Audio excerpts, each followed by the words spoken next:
pool, the show pool. Who will show up? If he's not here already, I'm pretty sure he's not coming. All right, let's do this. Yo, what's going on, everybody? It's your boy Toe Tags in the building. We got Cabs and Cap. We're going to let them do their thing in a little bit. Show has nowhere to be seen, lays on his way. Tonight, we are talking about these heroes and the villains that have some emotional issues, and we're going to see if they got over them or not. You know what I'm saying? We got to drop the funk bomb on that one. I'm very excited about this one. For real, yo. Cabs was in a war with a dentist, and he came out living, man. He's back. Welcome back, Cabs. I did okay. Man, you're an inspiration to all of us. Go to the dentist, man. Take care of your teeth, bro. There's no reason why you should wake up at 3 a.m. crying because of tooth pain. It's terrible. For real. The only reason why you should wake up at 3 o'clock in the morning and start crying is if you ran out of ice cream. Ice cream. You ran out of, maybe your favorite juice. Child support checks. I would be upset if I woke up at 3 a.m. to go to the fridge for some Hawaiian punch and there is no longer Hawaiian punch there. That's a good reason to cry. For real. Or as if you wake up and your girl and her sister are arguing because they found out that they're both yours. But, I mean, that's fine. No. The Hawaiian punch? No, that's fine. But when the cousin starts calling, then there's a problem. Yeah. Time for a new number. For real. Yeah. For a normal person, if you're watching Squid Games episode 6 at 3 a.m, Jesus Christ, you're most likely gonna get really, really, really emotional. Yes. True. Squid Game. Kind of a surprise. I saw just the red light, green light, 1, 2, 3 from Squid Games. And I said, you know what? If you don't know how to play that shit and you're 40 years old, there's a fucking problem. You probably wake up in the morning and crying because you stub your toe or some shit like a little pansy. Who didn't know how to play red light, green light though? All the ones that got shot. I didn't think they knew they were gonna get shot. They were just. I think it was a question of like. I mean, me personally. I mean, look, you need to understand. Watching from like outside, like yeah, man, everybody's getting shot. We all knew that. But imagine you're in this and you're like, okay, I know how to play this game. I'm aware of what I need and should be doing, but I am over 40. Some of them. I don't have the great back that I used to. I can't just stop on a dime anymore. You know what I'm saying? That with the confusion, like, are we really about to play red light, green light? I think that's why 200 some odd people. Well, I think it was like 175 died in the first round. It was almost exactly half of them.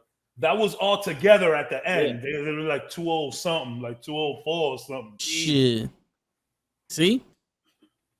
Red light, green light, 1, 2, 3. Once you turn around, you gotta stop. Yo, if you're gonna do red light, green light, 1, 2, 3 with a fucking robot, she's shooting you. A female robot, that's shooting you. That's like it goes hand in hand. Why do you think Chucky got a knife? What? Said it wasn't the robot shooting. It was the dudes in the pink. Yeah. The triangles. That's how they get you. The robot was tagging everybody. Mm-hmm. That's how they get you. Yeah. And Trump had the alternative facts. Yeah. That's how they get you, man. That's how they get you. I know that bitch was shooting everybody. She's a fucking robot. She's the Ultron of Asia. Speaking of Ultron, I don't know if you guys saw that last What If. Yes. Yeah, that one was crazy. I kind of rate them exactly the same as Infinity and Endgame. I would love to, when we settle down the real topics, I want to know what you guys think, because I kind of saw them as Infinity Endgame, and where I liked Infinity War better, I think I liked episode 8A better, although episode 8B had a fantastic fight scene. Shit. Yeah. Incredible. I was like, oh man, so I would love to speak about that later on. Oh yeah, have we introduced ourselves? Well, I gave you the forum, but Cap wanted to talk about robot. Listen, okay. I was following the lead. Yeah. That was my bad. Okay, so let's rewind. I am Cabs One Up. You can find me on Instagram, CABBZONEUP. I am alive from the dentist. Go to the dentist. Again, there's no reason why you should feel any tooth pain other than it's when really cold ice cream. That's okay. That's okay. Go ahead, Cap. Nice. It's your boy, Cap, CTM3, Cap for short. Nowhere on any social medias because I don't care about the world. You can only find me here on this podcast. That's it. He's exclusive to us. Exclusive to us. Can't find him nowhere because fuck the world. That's right. That's right. Yo, Show, we want you to introduce yourself. Fuck that, don't do that shit. There you go. There goes Show right there. He's always a part of the show, whether he's here or not. Great intro. Word. I couldn't have said it better myself. Lay's on his way, so we're gonna let him bars. Lay is on his way. See that? So it writes itself. How's chat doing, man? How you guys doing? Anything fun? Anything? Clearly we're killing time, hoping for letters show up soon. But anything fun happen to y'all before we get into it? Any good news of the week? Let's keep it positive news. Anybody found $5? Yo, what I just did to Krills on fantasy football was disgusting. We can talk about that later. But what's up, child? You wanted to keep it positive. Well, that's positive for me. Shit. Yo, Kenny, stop looking at my girl, man. I'm not gonna tell you again. Kenny always violating with my girl, Cabs. And, yeah. He was violent with the girl. See, he was about to say which one. Talking about Sasha Banks. I was gonna say which one. Yeah, so, we're gonna cover this on Friday, but every man needs at least 4 women in his life. He got 2 hands, he got 2 eyes. You need 4 women. No, it's just math. It's just math. I don't know about it. I'm so. Yeah. That sounds exhausting. No, bro. Friday we're gonna show you how it works and how it's supposed to go. I've always said that women actually put. Women need 5 different dudes to make a super dude. I've always said that. So I guess the same thing could be for me, but I don't know, man. I don't think I have look, first of all, man, I mean, if they're all going to know that they exist, I think that's very weird, but it just sounds exhausting and tiresome. And not for nothing, like, women just always find out, bro. It's best to just not cheat. And if you want to, do it out of the goodness of your heart, that's awesome. Depends on the person or whatnot. But just don't have multiple women. That sounds so stressful. Yo, bro, it's vetting. You vet them for 2 years, so you know which ones are telling the truth and which ones are lying to you. And then after that, you take them to the dog park and you introduce them to each other. Man, you have a whole fucking system. It's part, it's the way the game is played. But the problem is, and we're gonna get deeper into this, the Women's Society meeting kiboshed all this shit back in 1999 because they thought the world was gonna end. So they wanted to run the world with this whole fucking Y2K shit. So they kiboshed all that, and then that's where they started going to their monthly meetings, and then everything fucking changed. They started putting us up against each other. Top 500 Forbes richest men in the world. Like, yeah, okay, whatever. We didn't need money until 2001. All of a sudden, right? Ain't that some shit? Ain't that some shit? Stay tuned, guys. We'll have Dave Chappelle on in about an hour. No, dude. I am the next generation Paul Mooney. That's all I'm saying. Shout out Dave Chappelle though, man. Word. If you mad at Dave Chappelle, you didn't watch that whole stand up. You didn't watch it. You weren't listening. You listen with your upset ears, not with your real ears. Word. And you could go fuck yourself just for the record. I'm gonna let this guy say that, but no, for real. Like, man, 4 girls at once. One of them it's because you Puerto Rican. You like that toxic shit. Yo, bro, 100%. I'm gonna let you know how it works. Yo, and Lay knows, right, Lay? You need 4 girls at once. I literally just walked in. What the hell happened? See, yo, that's the code. I got you, Lay. Don't worry, I got you. That's the code. We all know this. We all know this. Welcome, Lay. You want to introduce yourself to the crew? as we get this traumatic thing going, which I absolutely love, just remember one thing, and this is a beautiful thing. It takes one day of lunacy to turn a sane man into an absolute maniac. I love it. Word. Yeah, you know when that happens to you? When you start gallivanting with 4 different women. That's what happens. It's true. I hope, you're gonna have to save all those big words for show. All right. Gallivanting is not a. I could actually spell that one. That's not a big word, is it? So I like to say that to my guests at work. It's 4 syllables, bro. They love the word gallivanting. I tell them all the time. Oh yeah, so while you're gallivanting during the Caribbean, we're gonna be doing this over here. Oh, they old white rich people love the word gallivant. Yo, let me hide. He had the logo of the company right there as I'm saying this shit.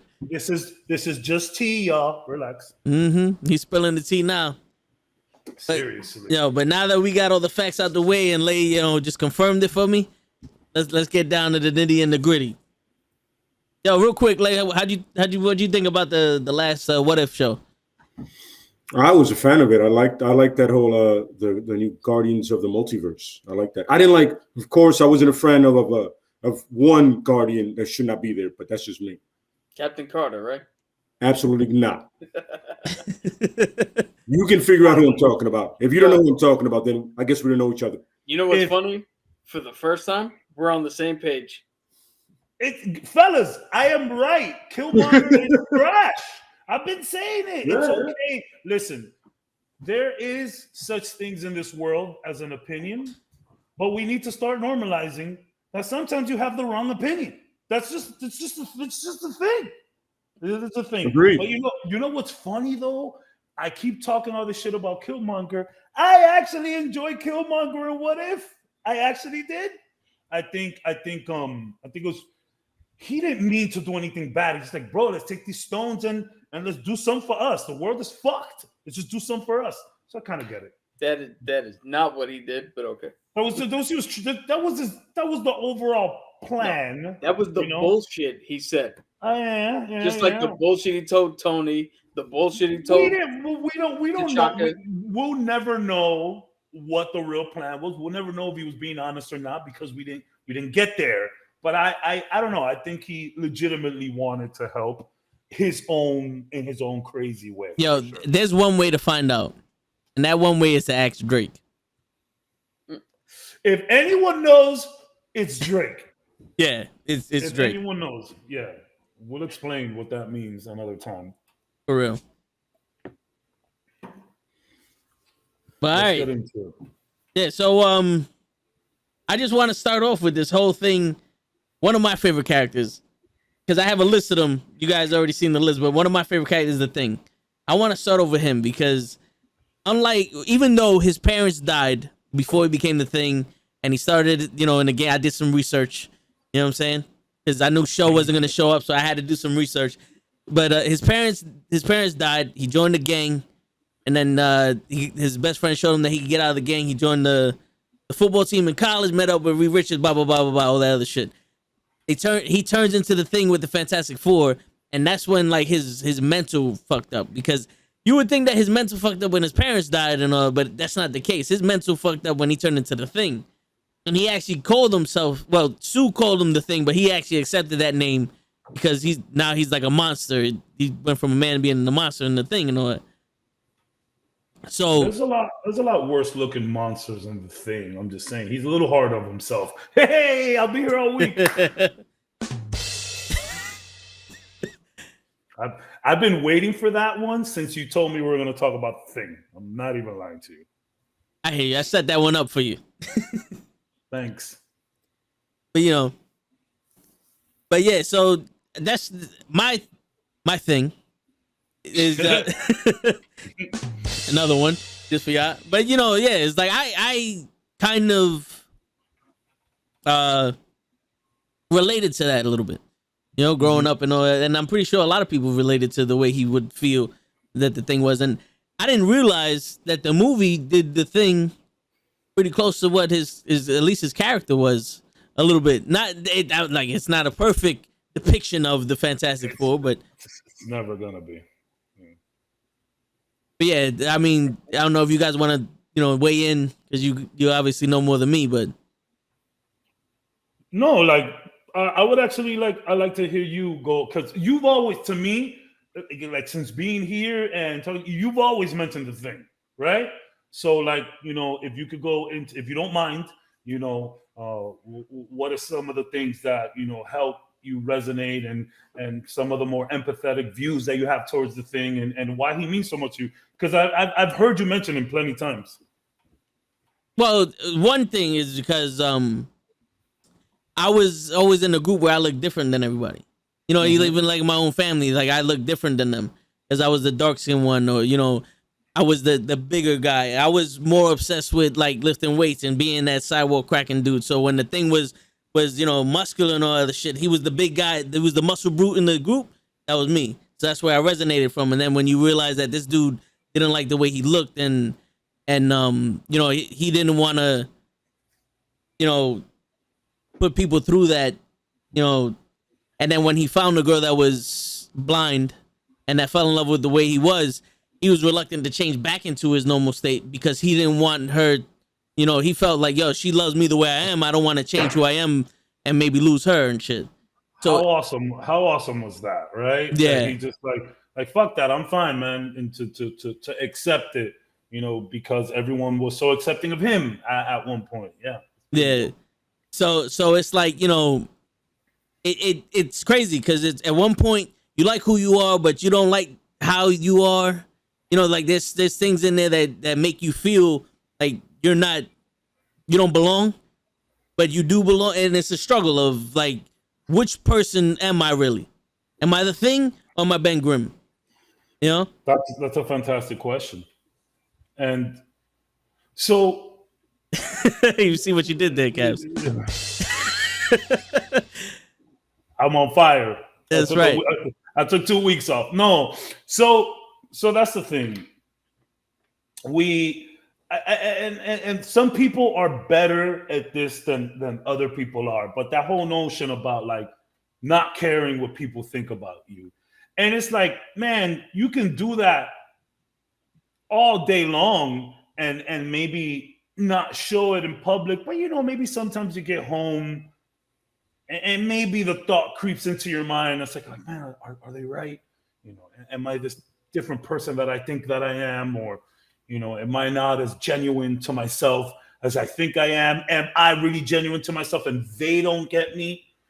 So you always have that kind of problem coming up, and a lot of healing. Clearly, this guy had to do some healing to be able to accept himself. And, you think that some people may want something, but not really, because if he does turn back human, does she not love him the same anymore? Does she still love him, regardless? So like to find someone that makes you feel so good about yourself to make you say, you know what, I don't want to turn back. I'm gonna chill right here.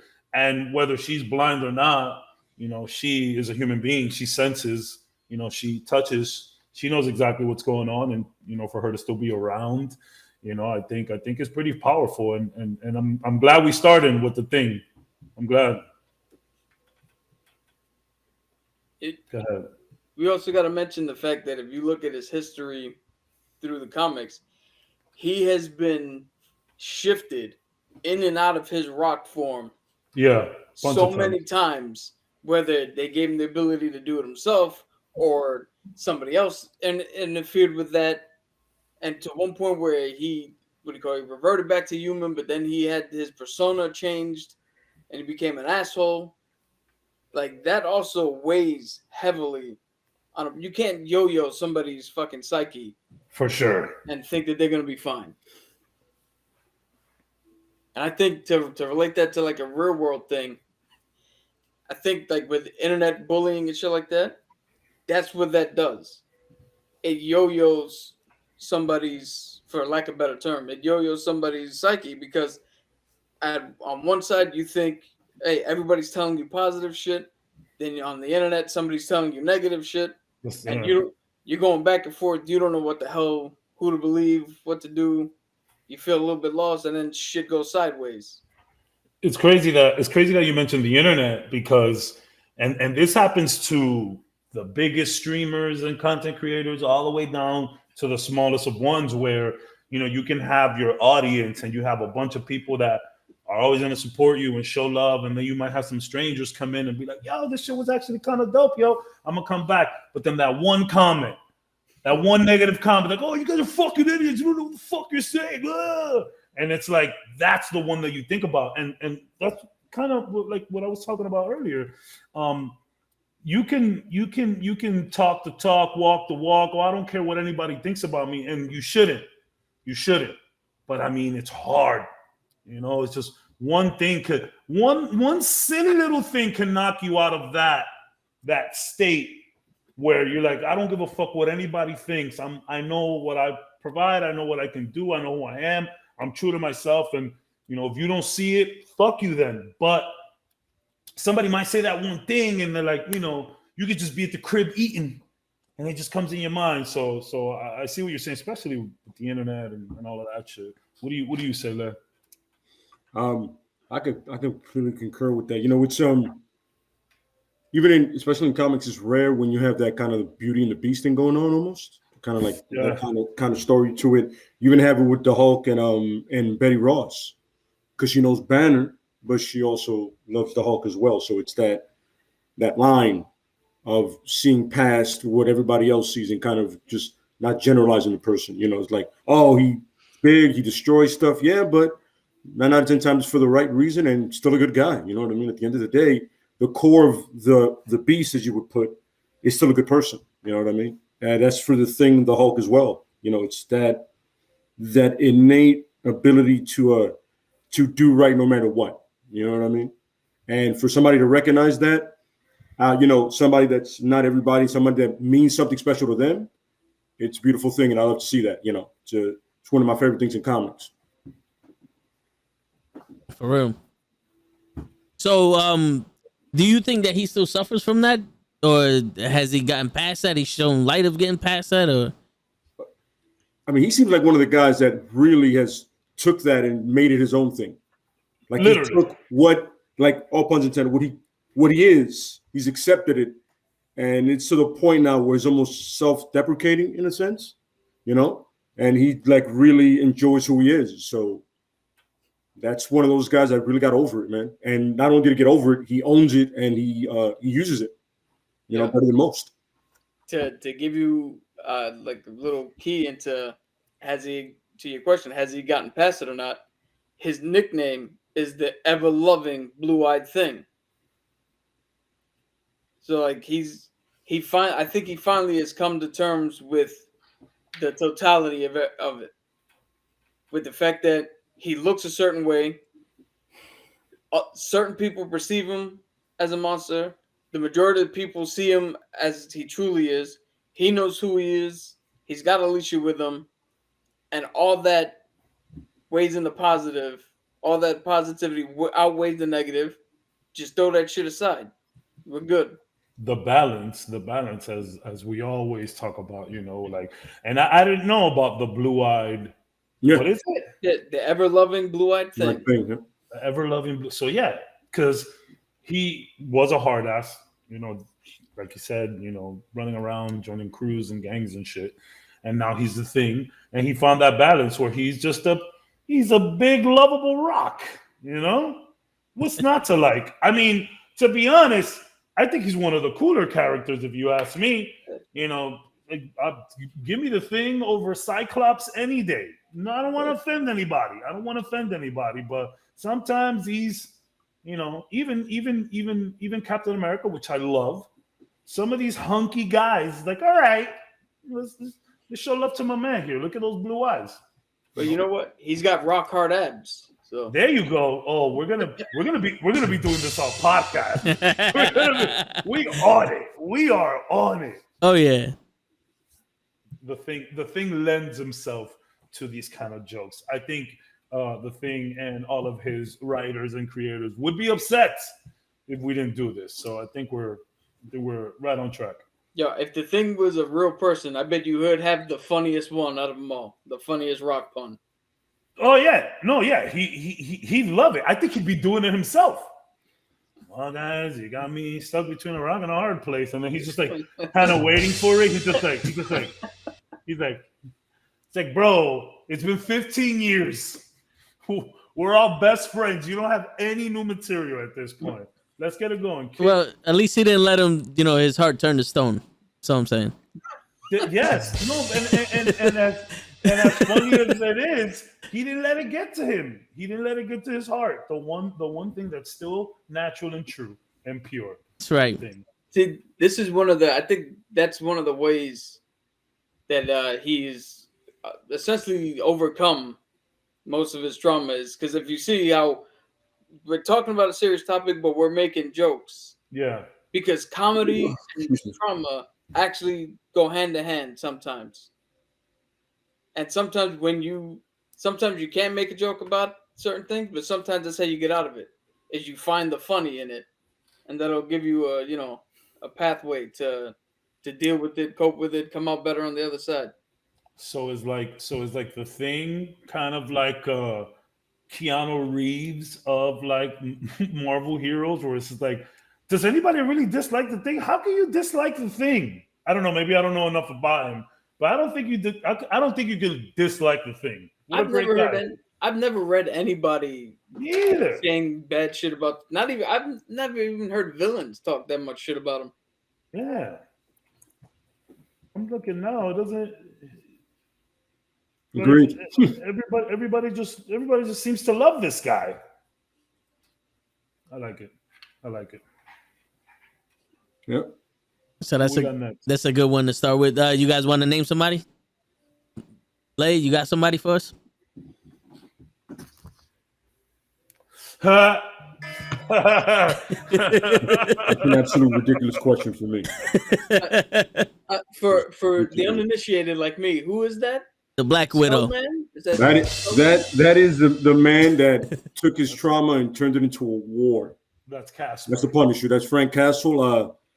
Not the angel piece of shit, the one, just a man, that will easily mow down 50 people, but also will run into a burning building and save a family. But for a guy that took the trauma and completely went left, like some people go, Batman doesn't deal with it. Nah, Batman is a lightweight compared to the gentleman I'm talking about right now.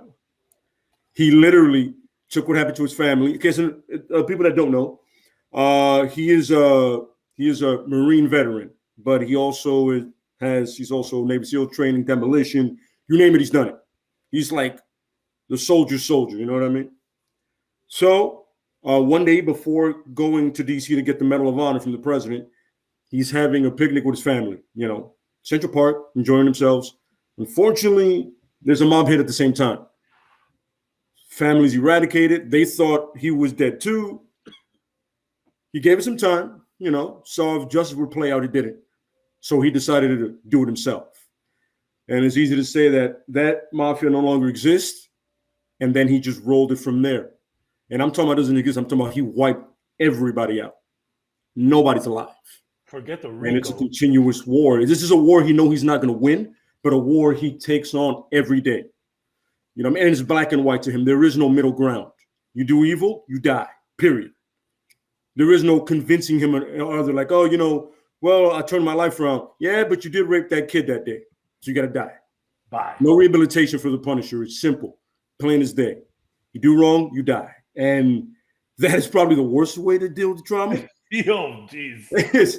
The absolute worst way is to internalize it and then pretty much spread it out to the world. Spew it out to the world. Yeah. And when he does it with bullets and knives and bombs and with extreme prejudice. The man took a landmine and threw it at somebody, threw it at a group of guys, and that's how he was able to get away from them. Hot potato, ball bearings and everything. So this guy is not the healthiest way to deal with it, but I feel that's his way of dealing with it, and I relate to it because I've lost people, and my first instinct when it's a violent thing is to do something like that. It's horrible, but like he says, sometimes, certain things are inadequate. Justice is inadequate.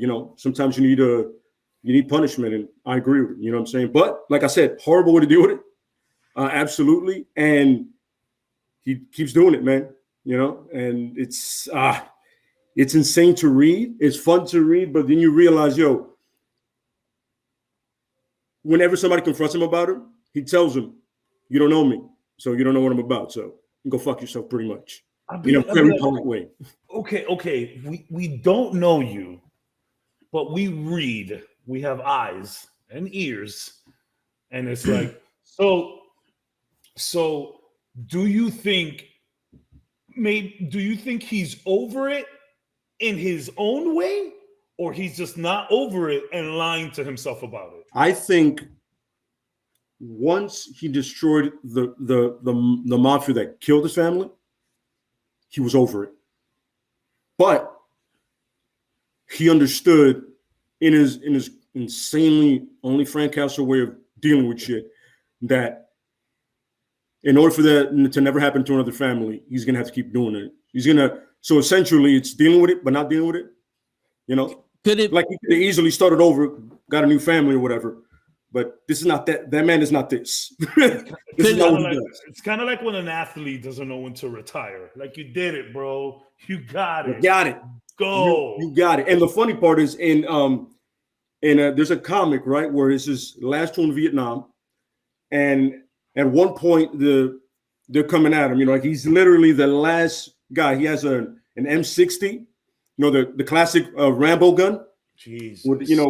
And he's literally holding off all these invading Vietnamese. And at one point, he hears a voice in his head tell him it's pretty much the devil. A lot of people like to say it's nightmare, but it's not. But like I say, listen, you can live in this war and you can live in it forever, but it's going to cost you something. And he's in the rage of trying to survive. He goes, "I'm with it. I'll do it." And then when he gets back home, and the voice tells him, "Remember when I told you it's going to cost you something?" And he's looking at his family. So I have a question here. So you know how we keep mentioning that Batman never left the alleyway? Absolutely. So would it be smart to say that Frank Castle, as opposed to Batman, Frank Castle died in that picnic? Absolutely. Yeah. Absolutely. Yeah. Yep. So whatever the person we're looking at now is not Frank Castle. That dude died with his family, and now we just have a very unleashed fucking id. For those who know psychology. That day Frank Castle died, and that day the Punisher was born. Pretty much. Like there's like two people that actually call him his name, and that's Micro and a detective that he gets along with. But after that, it's Punisher. You know what I mean? Oh, and Nick Fury, whenever he decides he needs to mow down some people and doesn't have to get his hands dirty, he goes, "And we'll just get Frank." Hey, Frankie boy. So let me ask you a question for his psyche. Is he the type of person that wouldn't commit suicide? No. He's he would find it as a weakness almost. So like they had interpretation in the movie of it where he tried to kill himself. I go, we would never do that. You know what I mean? Could it be logical for him to have gotten his revenge and not gotten his peace, but used punishment as a justification to keep living? Absolutely. That's exactly. I told you it's a war. He knows he's not going to win, but he's going to wage it regardless. You know what I mean? Yeah. And understandably, reasonably, let's say reasonably, he kills all those mafia members that killed his family, right? Yeah. You're done, right? You move on, right? But not him. It's not. That day in Central Park is that, and I mean, it changed everything for everybody, especially because if you ever see him in the universe, he rarely comes across another superhero. He kind of has his own pocket kind of deal going, like Spider-Man is the one he comes, and Daredevil. And I feel like sometimes he just likes fucking with Daredevil, just for the fun of it. Yeah. Just to fuck with him. You know what I mean? This is his fun. It's I'm gonna fuck with Daredevil. This should tell you what kind of mindset he's in and if he's over trauma. Mm-hmm. Daredevil, the first time Matt Murdock got arrested and was sent to Rikers, the Punisher sees this and goes, "Oh shit, he might need some help." Mm-hmm. So what does he do?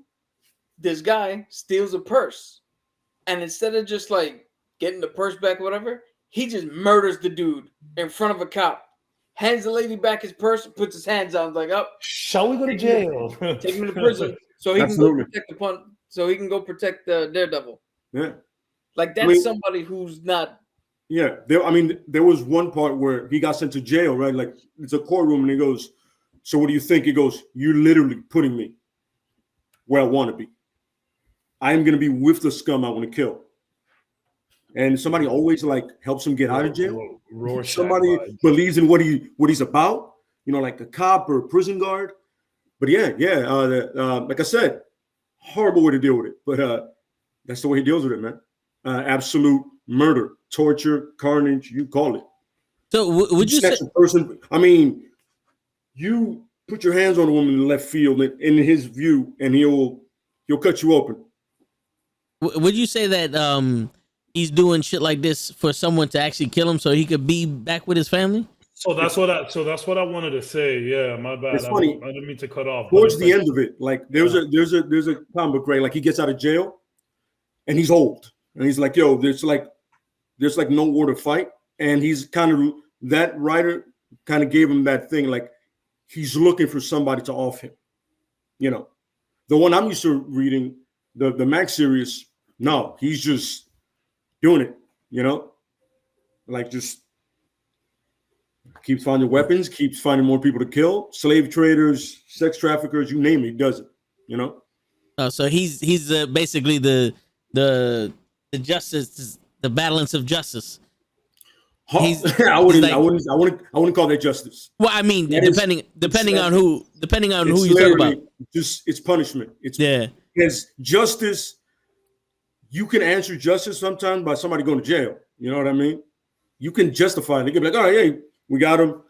The court system worked out." He was like, "I'm gonna cut the middleman out. No court system here. No court system here. I don't want to see a lawyer. I don't give a shit about jury.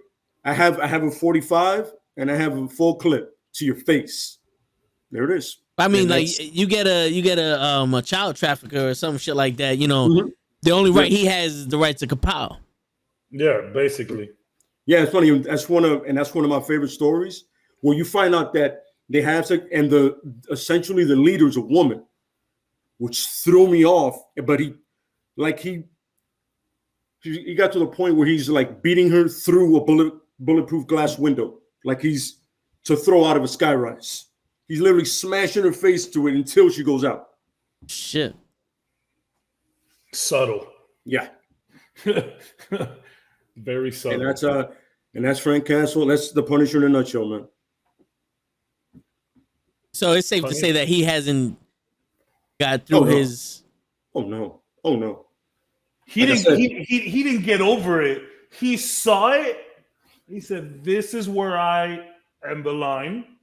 Whatever happens from this point, we're not even looking back anymore." That is a total not getting over it. Yeah. That's just Yeah. That's making the worst out of a bad situation. People go to therapy. People fight people. This man literally will blow up. Here's a fun story. One of my favorite, right? So he goes to, I believe, Colombia, right? And he gets mafia member there that the cartel is holding, right? So he brings him back to get the family together, And once the family's together, he kills all of them. So he went to Colombia just to bring this guy back. He's like, "Yo, I want you to tell them stop." His whole thing was like he was kind of the whole time like, "Yo, listen, I want this war between these two families to stop. Once they all get together, everybody's fucked." This is how he works. Went through hell and back to get this dude just so he can kill everybody at once. Yo, he's the personification of that Bane line. Yep. Bane's like, "Oh, you think darkness is your ally? I was born in it." Like, Yeah. Molded by the it. personification of that. Yeah. It's funny because I remember it said, Nick Fury said it best. If I was to put the Punisher and the Hulk at two ends of Latveria, the Punisher would get to the middle of Latveria first. Jeez. Just because of his skills and his talent. Shit. And he has this great admiration for Cap, but Cap doesn't give it back, which is funny. And he hates Deadpool. Apparently, everyone hates Deadpool. A lot of people don't like Deadpool. Yeah. No, you know, to him, it's like he's just annoying. Yeah. It's not hate. It's just shut up. Annoyance. Yeah. But yeah, but that's my favorite superhero, and it says a lot about me. So figure that one out. Hey, you know something? When viewed in the right context and with the right understanding, Frank Castle is a very cathartic hero. Absolutely. He's one that you could take all the shit that gets piled on you and just live vicariously through him and let all your shit go as you're reading him mow people down in a safe, correct way to let all that shit out. Yeah, absolutely. Yeah. He's essentially the comic book version of watching a horror movie. That's what it is. You let everything go. When you can root for the monster. Yeah. Because make no mistake about it, Frank Castle is an absolute monster. I want you to understand this. I am not saying he's not. I know what he is. I know, you know what I'm saying, but it's the path I chose, and you know what I'm saying, and I get it, you know. But it's not healthy at all, by the way. He has at the end of the day, he is, you know, a tactician. You know, this guy is well trained, well versed, and it's fun to see him play out. Like, I'm not gonna lie, I remember the game that came out for the PS2, which essentially was not a great game, but the overkills that you did were pretty fun. I mean, like, the wood chipper, you're tapping buttons for that shit. That shit was hysterical. Yeah. Again, not the greatest game of all time. By any stretch, not even a great game, but very fun and entertaining with all of the shit that you were doing in the zippy one-liners. And I mean, he has a badass outfit too. I like him with the, you know me, I've said it before. I'm a big fan of the duster. Dusters are like if you're a vigilante or you know, like someone on the verge, like maybe you're not good, you're not bad, whatever it is, dusters fit, you know, always. Guy headband. Oh man. That was like a bad call on somebody. Somebody saw Rambo win too many times. Yeah. When I'm telling you, when you read the Welcome Back Frank and he's back to basics, you're like, here we go. Like in that one, the lady asked him, right, why do you do it? And he straight up goes, because I hate them. I know she was looking for something psychological or whatever. You're trying to save the world. No, I just hate them. I hate criminals. That's it. Like whatever you're aiming for, lady, this is that simple. So yeah. And no, he did not deal with it at all. At all. I would like to ask a question. Would you consider him as like how can I put, like the realist hero, not to like our standpoint, but in the comics? Like when somebody says something, you know for a fact Frank means it. There's no equivocation of anything. Like if Cap says something, it's like, yeah, but you know, you can see the good in this Nazi and you don't do nothing. Punisher's like, I don't give a shit. Nazi, kill him. It's like, would you say that like he would be like the realest one and just people don't like because he kills everybody? I would say he's the most honest one, you know. There's no filter there. Honest to himself, though. Yeah, honest to himself, but there's no filter there. Like, here's a good point, right? When they did that Civil War thing and they had like some of the criminals with them on their side, he literally walks in, he sees two criminals and he shoots both of them in the face. Yeah. He goes, why are they here? He doesn't say it, but you can tell he's thinking. He just shoots both of them in the face. And then Cap did a whole, "What the fuck are you here?" Yeah, absolutely, yeah. But he's the one that saved Spider-Man from like an ass whooping. You know what I mean? I gotta get into that. I'll be honest, like not much Punisher that I've done. All the Punisher that I know is through there. It's an acquired taste. It's kind of like a whiskey. It's an acquired taste. You know what I mean? Because some of it, once you start reading the Max series, it gets really brutal. You know what I mean? So essentially, you're rooting for Jason or Freddy Krueger, pretty much. And so he's really on site.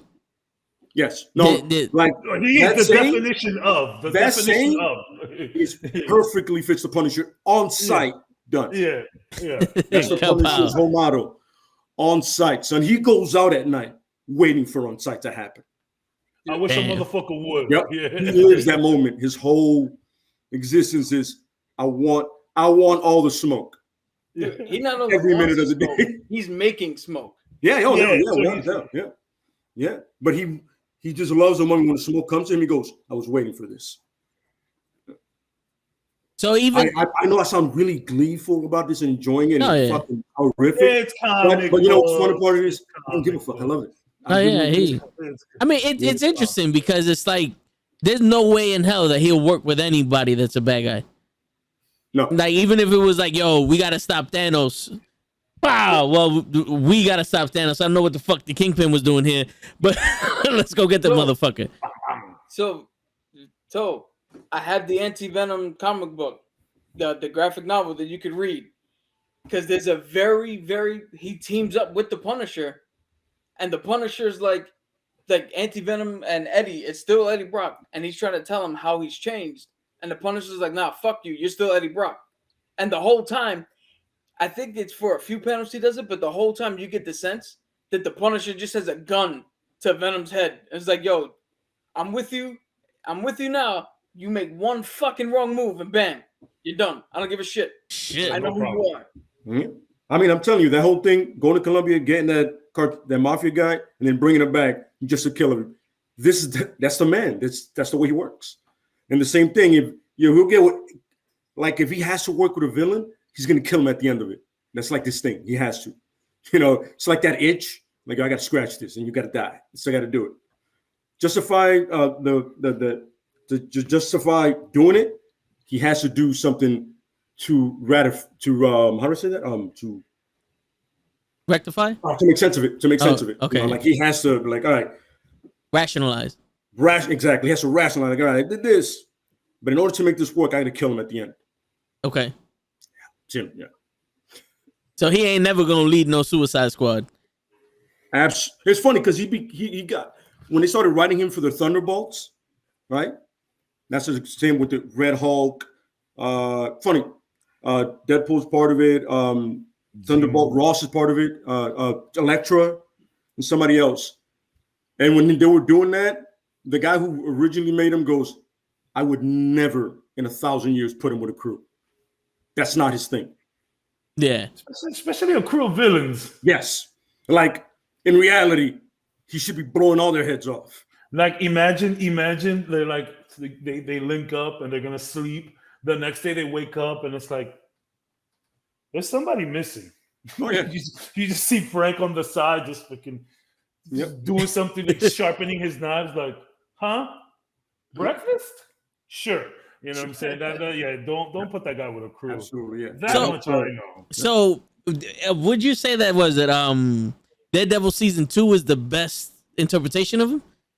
It's honestly, yeah, it really is. It is one of the, like I've always said, each one of the movies has something about it that's good. Like part one, like the first one with Dolph Lundgren is really gritty, and it makes sense. Somebody's gonna turn him a cop. I don't understand that, but they go fuck himself. But it's dark and he kills a lot of people. The one where Thomas Jane has a Welcome Back Frank story. That one's okay. Yeah. I don't understand the family dying in Puerto Rico. That threw me off. Whatever. It's not to me. And the one with Ray Stevenson, that is the most physically accurate looking Punisher. Because he literally looks like the Punisher when they were writing him at that moment. Like he looks exactly like him. You know what I mean? Yeah. So kind of fuse that together, you can make a good. The only my problem with John Berthold is the fucking grunting, like he's lost his mind. This man is tactical. He's not gonna be grunting to give away his position every 3 minutes. I'm like, yo, dude, stop that. What the fuck? Yeah, he's playing a psychopath, not a Punisher. Yeah, it's not tactical about that at that moment. I'm like, you're grunting like a moron. Everybody can hear you. What iteration is that?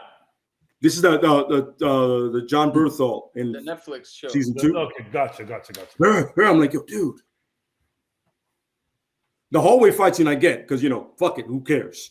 Like when he's fighting in the prison, yeah, perfect. But little more tact, just a little bit. Speaking of Daredevil season 2, actually has nothing to do with what I'm about to say, but I wanted your attention. So the other day, I didn't feel like playing video games. I had some time to kill, just kind of chilling on the couch. I went to Amazon Video. They've been forcing me to use it. and I just happened to flick through Daredevil with Ben Affleck.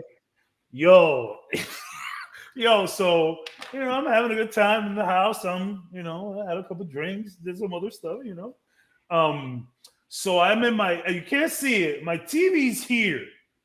My couch is there. Mm-hmm. In front of me is my kitchen. So I am opening the fridge to grab something to munch. And while I'm doing that, the little scene came on with Elektra when she's like with her size and she's getting ready to go get Daredevil. And do you guys remember the song that played during this part? Evanescence, Wake Me Up Inside. And I started dying. But there's different types of laughter, right? There's the laugh like, chuckles, and then, there's the laugh by yourself. You could do whatever you want. Then there's the laugh to yourself in public that you're trying to hold it in. Then there's laughs with your friends. And then there's laughs with your friends when you're not allowed to laugh. That is max laugh. I was at max laugh with that scene. I was crying. I'm standing in my fridge with, I don't know, some kind of food item in my hand. And I'm looking at this shit like, what is happening? But I thought it was freaking beautiful. In fact, the whole soundtrack, there's mad Evanescence on that shit. Believe it or not, she had more than one hit song. I mean, she had more than one song. Is it a hit? I think 2 of them were hits. But like, man, is Daredevil just not like, Batman? That Daredevil is kind of like very Batman-ish. Oh, very. Extremely. I don't know. You guys should go back and watch that movie. It's very interesting. Here's a funny part, right? I like that movie. I like that movie. I'm walking through Hell's Kitchen, and what song comes on? Yeah. I'm not even joking. Yeah. I'm not even joking. I'm like on 47th and 10th, and I'm like, you've got to be shitting me. I'm like right in the middle of Hell's Kitchen. I'm like, I get that bullshit. bullshit. Are you shitting me right now? Like, yo, by the way, I don't like have an Evanescence on my thing, but it just came on, and I was like, wait, are you serious? I get that. What's this guy? I literally just said his name. I know that Bullseye was a little weird, but I don't know, but I kind of enjoyed that movie. Maybe it was just a good time watching it. It's one of those things where you think it's good, but maybe it's a little bad. But I don't know. The movie's very interesting. I had a good time rewatching. That movie is everywhere and then nowhere. It's amazing. Exactly. Nowhere. That's it. It's everywhere and nowhere all at the same time. That's the best way to explain that damn movie. But I don't know. Yeah. It was a fun watch.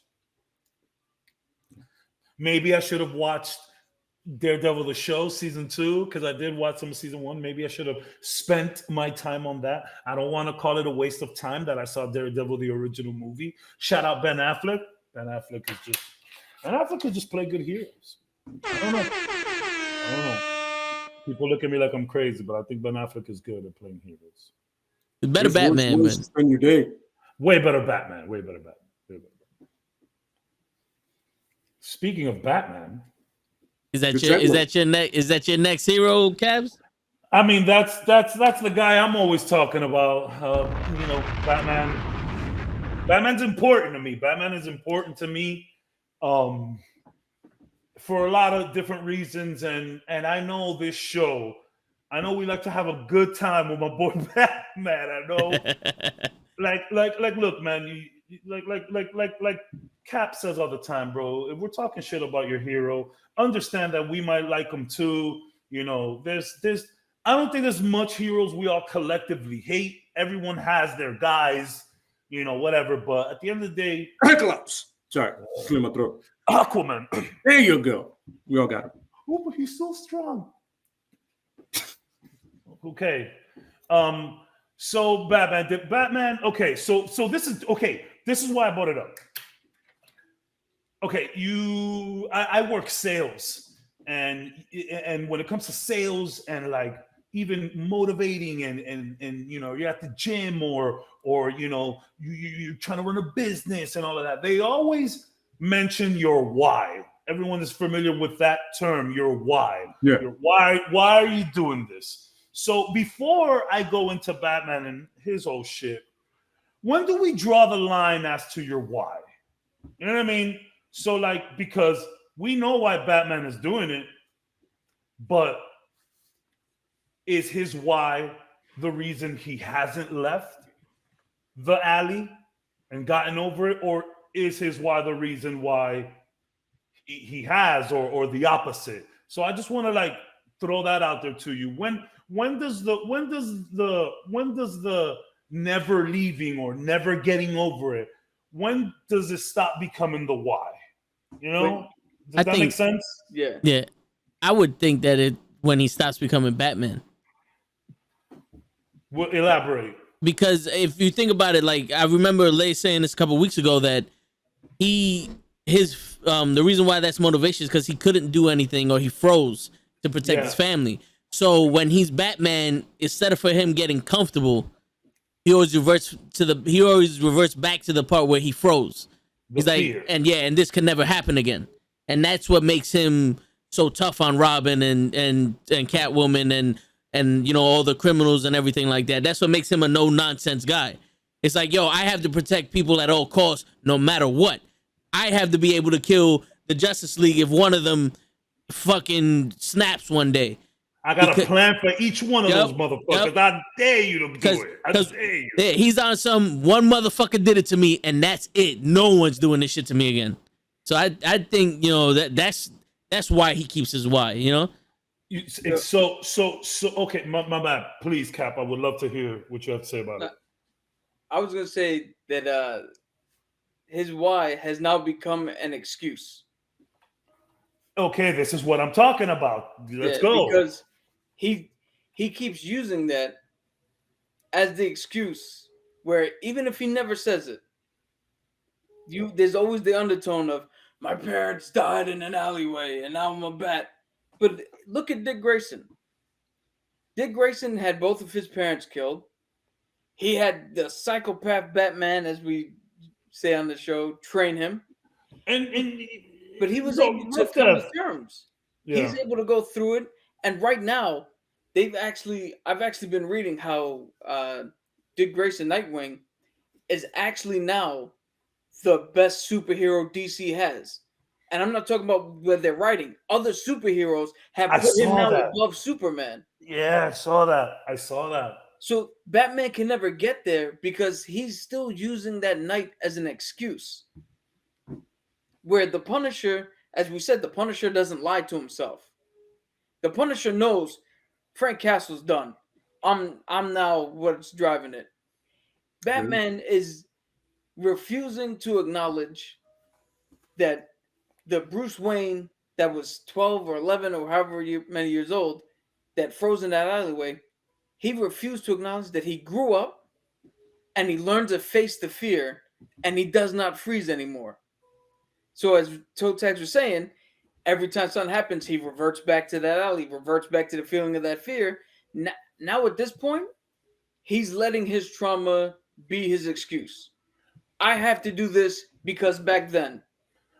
But in my opinion. But to piggyback, or rather, he understands that he's messed up though.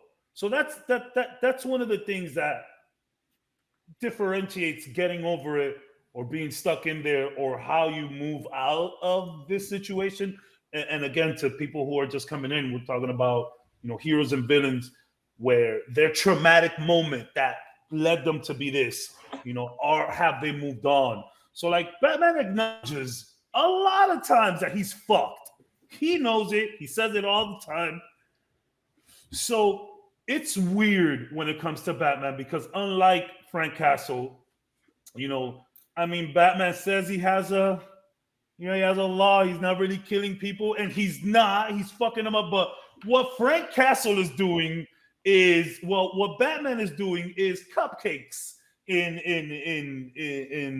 the same light of what Frank Castle is doing. So I think that it's important to Batman to go back and revisit that night so that he could understand the why Unfortunately, though, I don't think he's ever gotten over it. I have a question.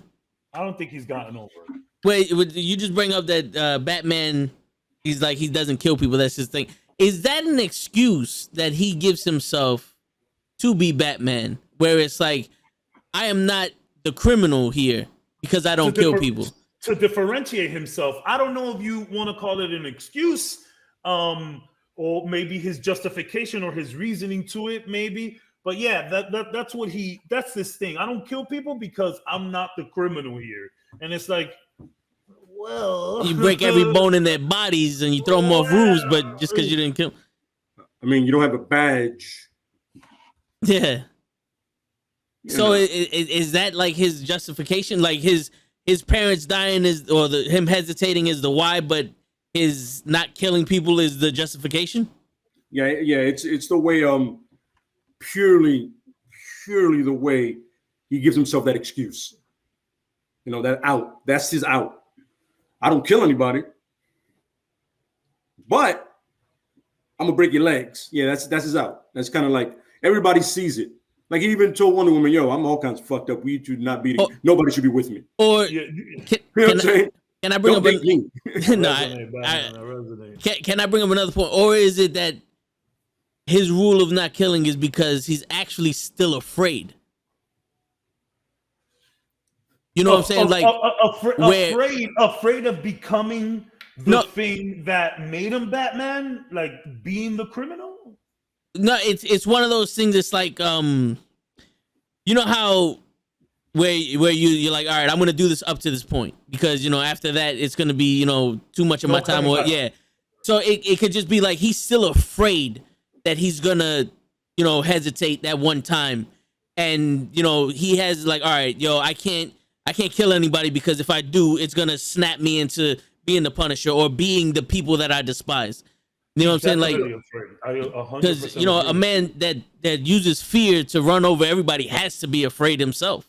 He needs to understand the fear too, which is part of it. And not only is he scared of hesitating and or replaying that night. I mean, we see his controlling nature with these sidekicks that he's had, the women in his life. So we see it, and it does come from a place of good. But I mean, tons of these guys, most of the villains think they're doing good, right? A lot of them do. Yeah. So they're the heroes in their eyes. The thing about Batman is that I think he's true to himself in some aspects, some not. Some of the aspects I think he is scared because he understands the fear that he's dishing out, and he doesn't want to pass a certain point because of that fear, because he knows he's just gonna be that thing that he set out to stop. These criminals and all of that shit, and he the fear of going back into that alley and like you guys say, freezing up. So that's why Batman is so fucked up, because it's not that he's driven by fear, it's just all fear all the time. You know what I'm saying? The fear of failing, the fear of freezing, the fear of losing someone else, the fear of losing someone under his wing. It's all of that. So I do think, and I know we say it all the time, that Batman never left that alley. Batman got over what happened to his parents. He never got over the fear because he uses the fear, if that makes any sense. But here's the thing. I think what makes Batman so dangerous is the fact that he might have gotten over it, but he doesn't do anything to address it.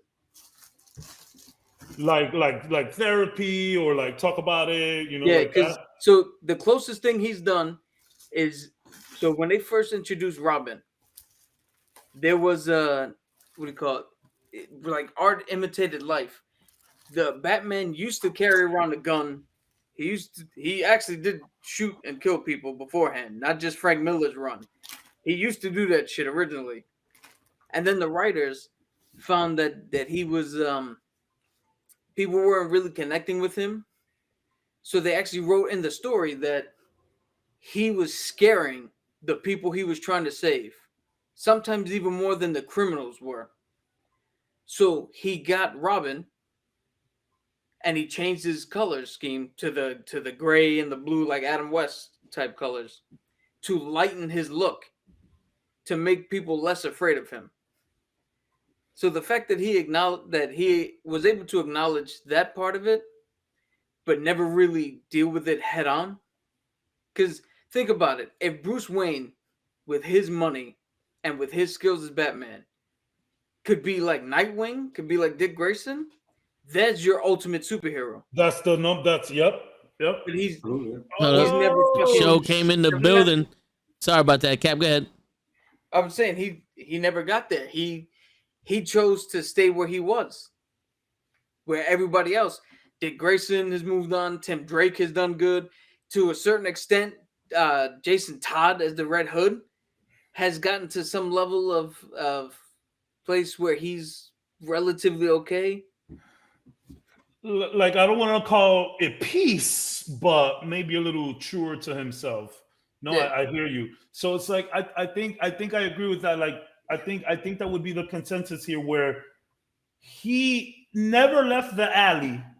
He got over it, but he never really did anything to address the fact that he's still stuck in that alley. So clearly, like, and when I say get over it, I mean in the sense of not going full Frank Castle, and I guess that is the extreme example, but you do have your Daredevils too, you know what I'm saying? Which y'all get into.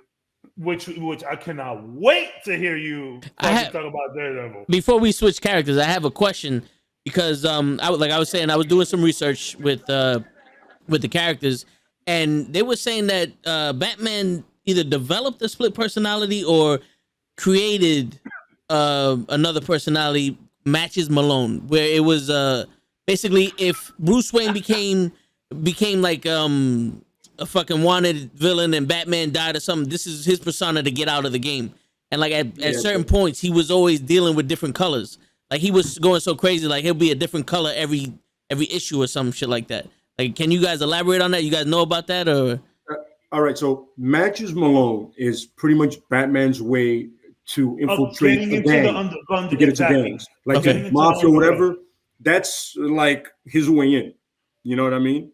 He made his character personification. He has like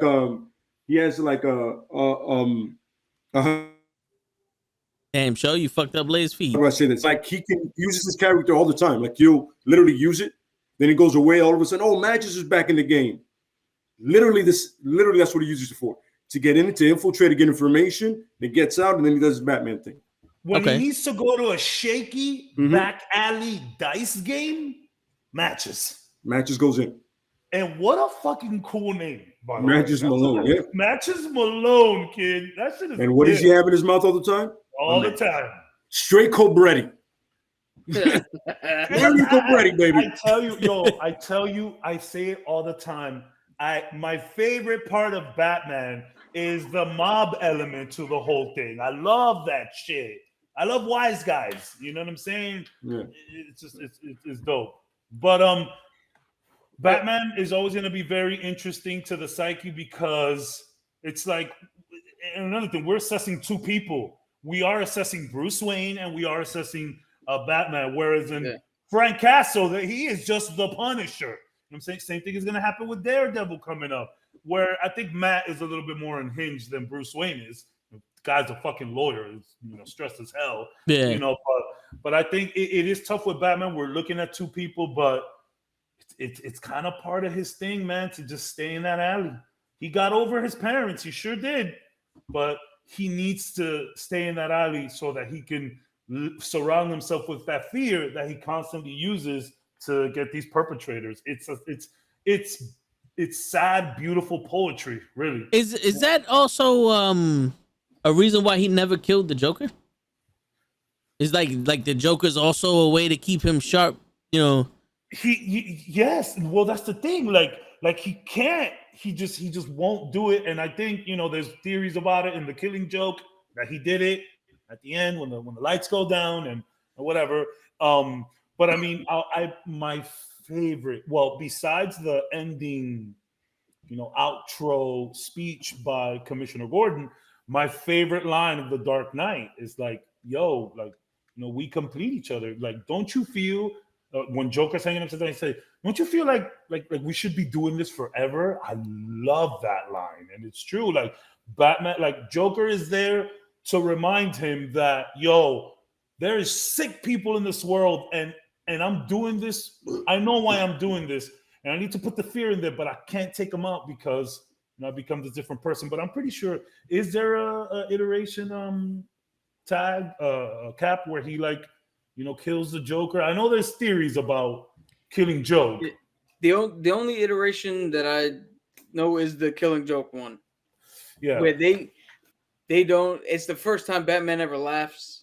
Yeah, and they say that he's strangling the as Joker. as it's scrolling down, you only hear him laughing now, and the Joker stops laughing. Yeah. So what they're saying is that he's literally, because the Joker tells him, he's like Bats, like, this is the most sincere you'll ever see the Joker. He go, Bats, it's too late for me, bro.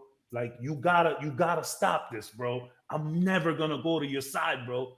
And then after the joke and all of that shit, while the camera's rolling down, apparently he's like strangling the Joker. You only hear him laughing now, which is insane that the Batman is laughing as he is strangling the Joker to death.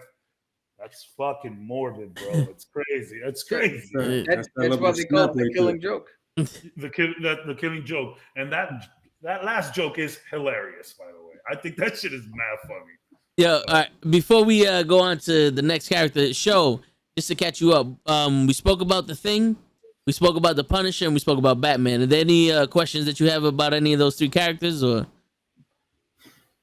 Few minutes that I've been here, I already heard most of whatever I knew, which is.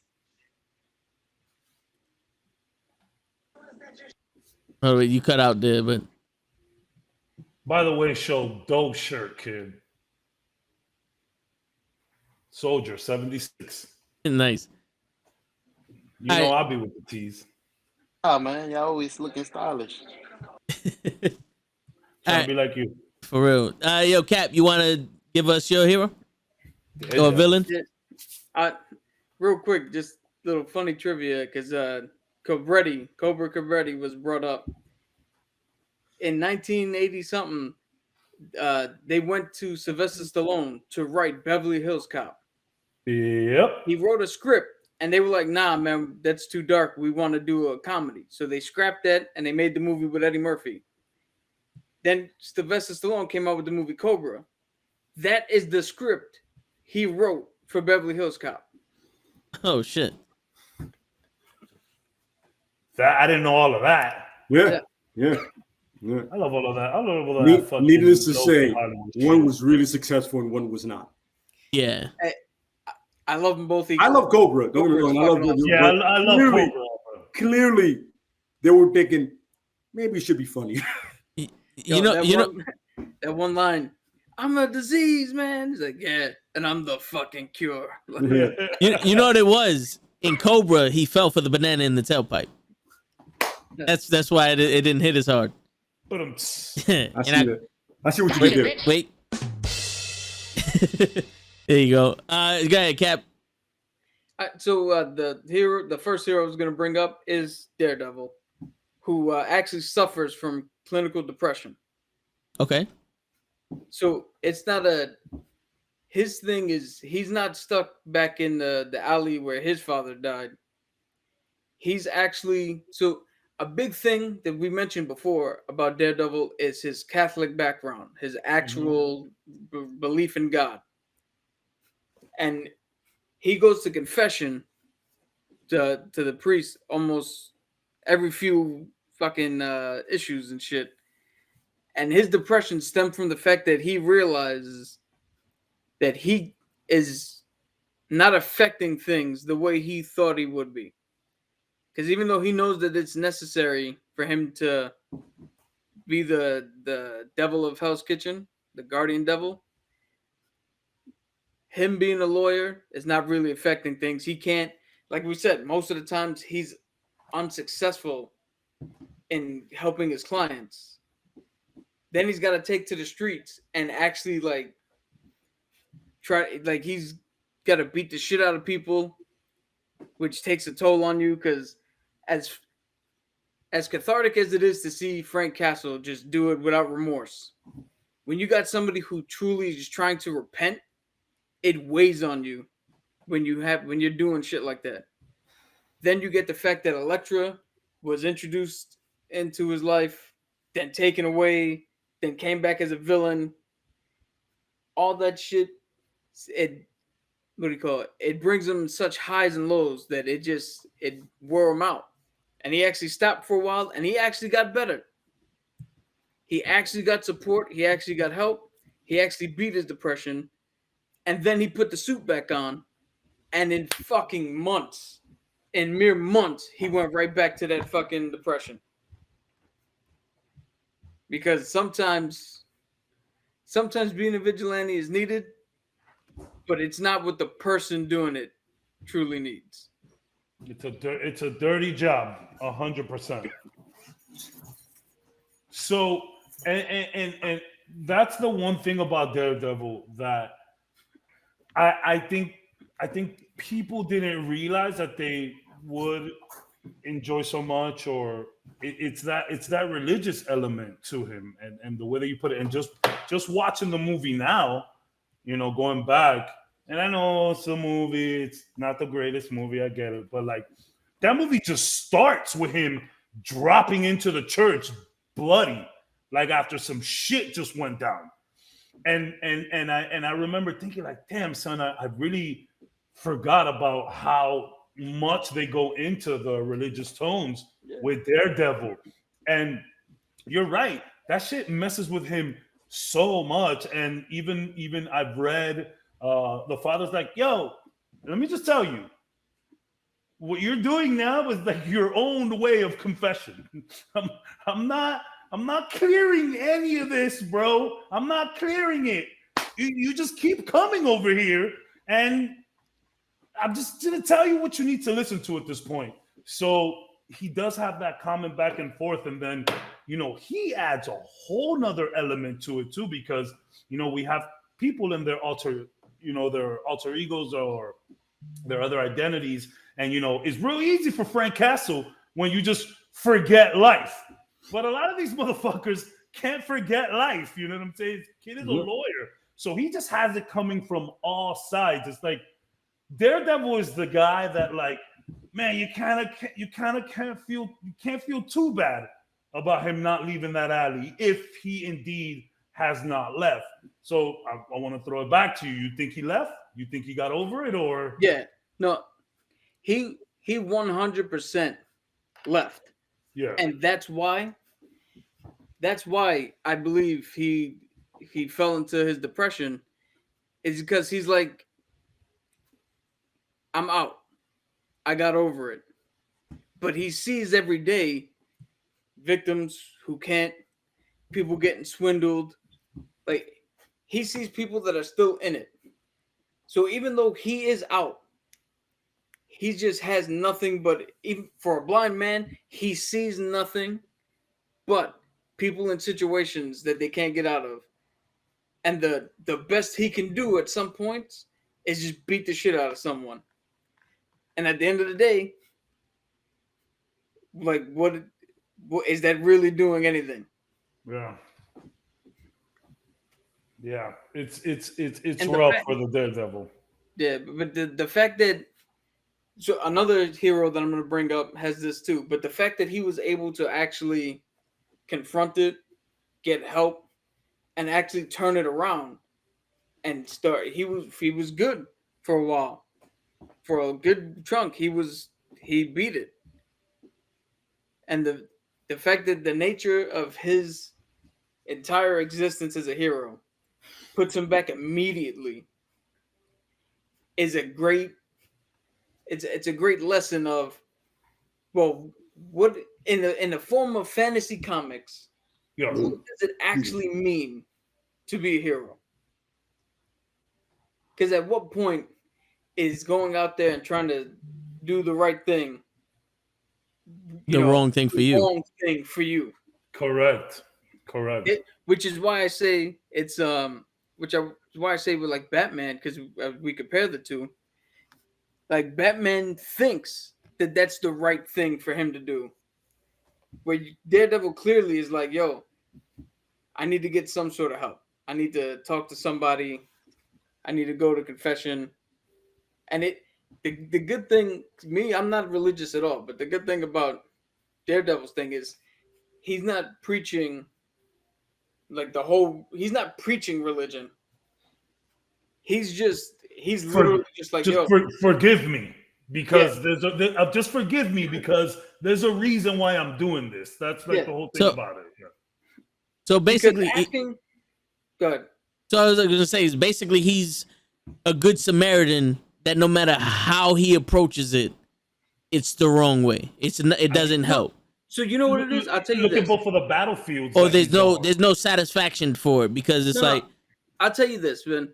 It's like the person. So if somebody falls out in front of you and passes out and you administer CPR, all right? And you're doing what you know, you're not certified, but you're doing what you know to try to help. And then the ambulance comes and you find out later on that not only that person died, but he had broken ribs and other shit because of what you did. That's gonna fuck you up because you were trying your damnedest to help. And it might not have been helpful. It definitely was. It caused more damage than it should have. But at the same time, because you're like for Daredevil, because he's such in that realm of his religious belief, you can't sit by and just watch that person pass out in front of you. You have to do something. So that's what his thing is sometimes his something is unintentionally more harmful. And it sucks. Like I was trying to say, like, it's just like everything about Daredevil, it's almost like built within his character, but also against him. I mean, the guy is from Hell's Kitchen. And I know that's a weird, it's like a cop-out-ish writing technique. Like, of course, Daredevil's from Hell's Kitchen. But it's like, Hell's Kitchen was bad at a point. You know, Hell's Kitchen could be very hipster-ish or whatever you want to call it nowadays. But, there was a time where all of New York was fucking bad. You know what I'm saying? And, and then you talk about Hell's Kitchen. But then it's like, both of the fields that he's in, it's just horribleness all around, whether it's in the courtroom or in the streets. Look at it. It's just dirty on both ends, which is, again, why I find the religious aspect of it so interesting. I'm not the most religious person in the world, but I do have my faith and shit like that. But the fact that this guy is just like, yo, I'm not here trying to preach the word. I come to confession, and then I leave here and I dress up like a devil to fucking kill, like hurt people. I think when it comes, and this is what I love about these conversations, and that we're bringing all of these different heroes. It's never going to be the same thing. It can't be clear cut for everyone. Our Frank Castle conversation was easy and to the point. The man never left, or he left, but he saw the fork of the road and just went down into the depths. You know what I mean? That was easy. And then you have Batman. And now we're at Daredevil, where it's like, yo, there's so many aspects of this guy that it's like, man, just do what you got to do. You're trying to do it one way. You're trying to do it the other. You're literally dressed as a devil. You're going to confession. Preacher's like, yo, I don't even know what to tell you. You're forgiven. Get out of here. It's a weird situation for Daredevil. And now that we put it into this perspective, makes me feel a lot more bad for the guy, really. Yo, you also got to understand, his mother is a nun. That's what I'm saying. Yeah, it's just the whole vibe. So automatically right there, he starts out with the belief that like he's born out of sin. Yeah. And regardless of how religious you are, feeling that you are born incorrectly, let's say, and then doing things where you have to make an atonement afterwards, that's universal for everybody can feel those feelings. Absolutely, yeah. 100%, bro. It's crazy though, because your father is a boxer and your mom is a nun. Balance that shit out. Yeah. Your father's whole career is about hurting people. Your mother's whole career. And a dirty boxer at that. Yeah. Who does some suspicious shit for the mob. He's done this. Yeah, he was breaking thumbs and all that for them. And then your pop's career is literally hurting people. And your mom is literally helping people. So you're like, and I got both of them. Hard, by the way. Yeah. I got both of them hard. You know what I'm saying? Both of those characteristics in him, which absolutely. You know what I mean? That's Matt Murdock, and that's Daredevil. His father and his mom. The helper and the lawyer and the herder and the devil. What was his father's nickname as a boxer? The devil or something? Yeah. It was like he said. They always said Devil Murdoch. When Murdoch fights and he's at his best, it's like the devil. He's taking the devil out of himself. You know what I'm saying? So, I mean, just understand where he was going his whole life. He was headed towards that even before getting blinded. Let's be realistic about this. You know? Yeah, and on top of everything, let's just add blindness. Yeah, exactly. To you at 12 years old. You know what I mean? Like, and then what do? We introduce a guy named Stick to show you how to use that blindness to your advantage. That's the newer stuff, though, because but Stick was in the comics as well, too. Yeah. There's two. Like one of the versions of Daredevil doesn't mention Stick as much. The other one, he kind of like taught himself and doing his own thing, seeing his pop spots. The original, yeah. The original. Yeah, but the Stick one, it's just like, really? Like, that's random, isn't it? Yeah, it's just another blind guy. It's just another blind guy's going to teach you how to be a badass. You know, I mean, I've always loved two things about Daredevil. The contrast in him from his religion to being a lawyer, you know, because it's the biggest contrast of all. It's the letter of the law and then the letter of the Lord. You know what I mean? Yeah, bro, that's insane. It's crazy. And when you're about to swear on the Bible, and think about it, he's part of that process. Yeah. He goes right against it. You know whether he has his hand on that Bible or not, you're in that whole thing where they expect from you specifically, they expect the truth. And that's much more than I can say about any lawyer, but I'm just saying. And then he has a neighborhood, the Hell's Kitchen. He's from New York. I mean, you're gonna win me with that by itself. You know what I mean? It's like he loves a place so much that he's willing to do whatever he can, even though it's not the best way to do it sometimes. You know, like we said before, he could be a better lawyer if he focused on that. You know, but I feel like there's always that side of him that he kind of likes beating the shit out of people. Real. They all These guys enjoy it. At one point, it's kind of like cathartic, and I can do it great. It's fun. You know what I mean? All human instincts. When I spar and when I get into a fight, whatever, there's a part of me that enjoys it, and this is reality. Of course. By all means, you're beating the shit out of somebody you don't like. You're having a good time. Let's cut the shit. I wish somebody out there. I do it. No, you do it because there's a part of you that loves that. It's that little part of you that's savage. You know what I mean? Yeah. And it's natural for a guy that's blind and that skilled to be like, yo, all right, you got to win in court. I can fuck him up today. You know what I mean? Yeah. And look, there's that one scene in the show where he's like, yo, this guy was raping his daughter. I can hear him doing it. You know what I'm saying? And then I found him walking on his job and I beat the shit out of him. And he enjoyed every minute of doing it. He said it. I enjoyed it.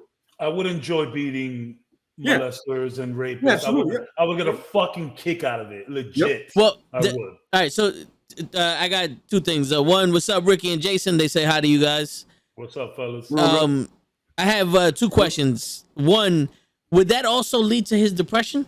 Because if he's a God-fearing man and that's a sin, whether it's for the right cause or not, that's something that, is like, I enjoyed inflicting pain on this man no matter what the reason is, and that's a sin, right? So does that lead to his depression? Because it's almost so you gotta look at it.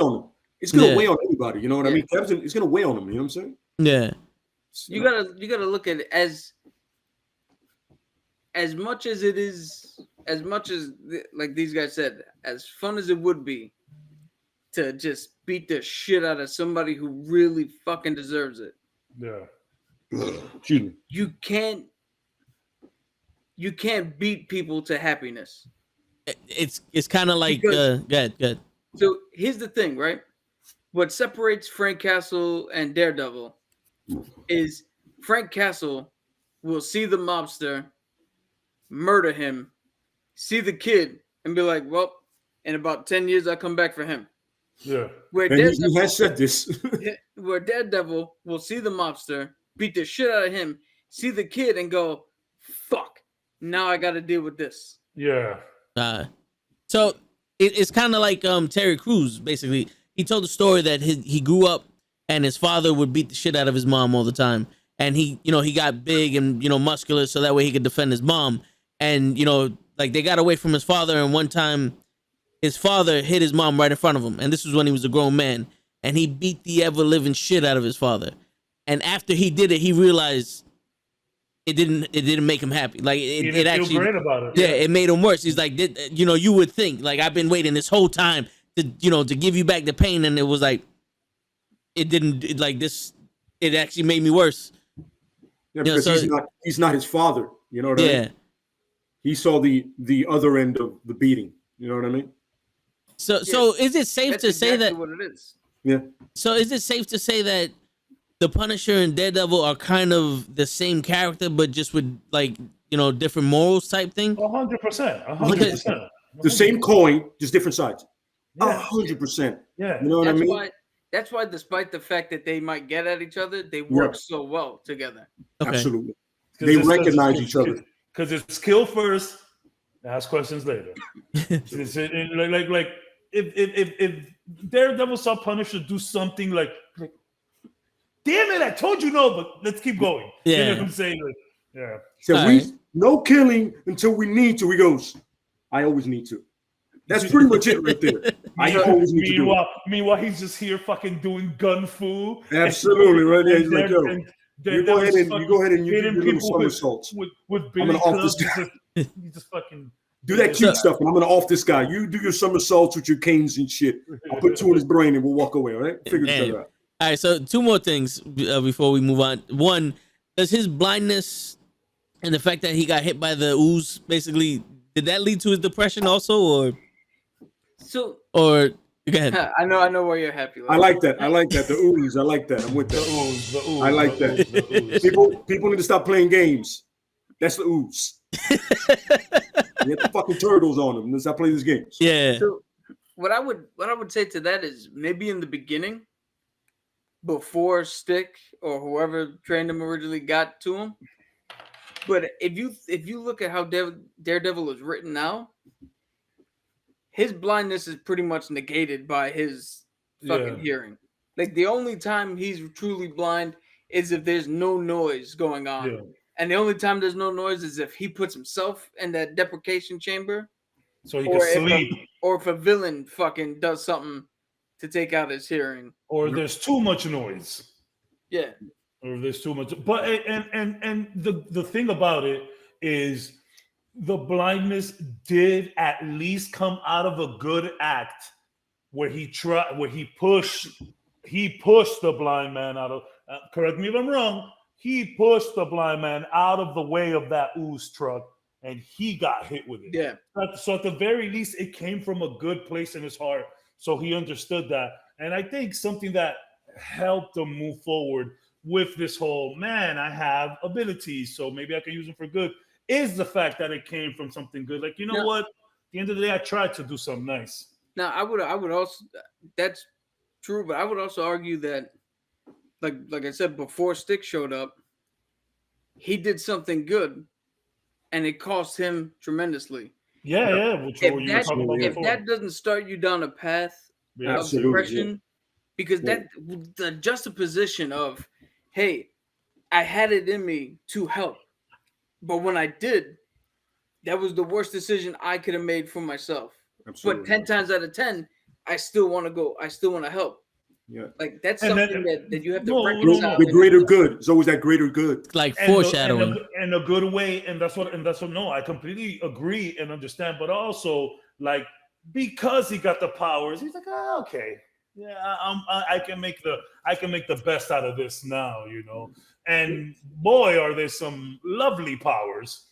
Yes, they are. I mean, really, because of that, the guy is pretty much. He can tell you're lying. He's pretty much lying. Yeah. Like his balance, like his ability to balance. Oh, that hard thing is just awesome. By the way, you're not bullshitting him. You know what I'm saying? Listen. 2 things: him and Ghost Rider, horrible people to lie to. Yeah. It's gonna be awesome. Really, bro? Really?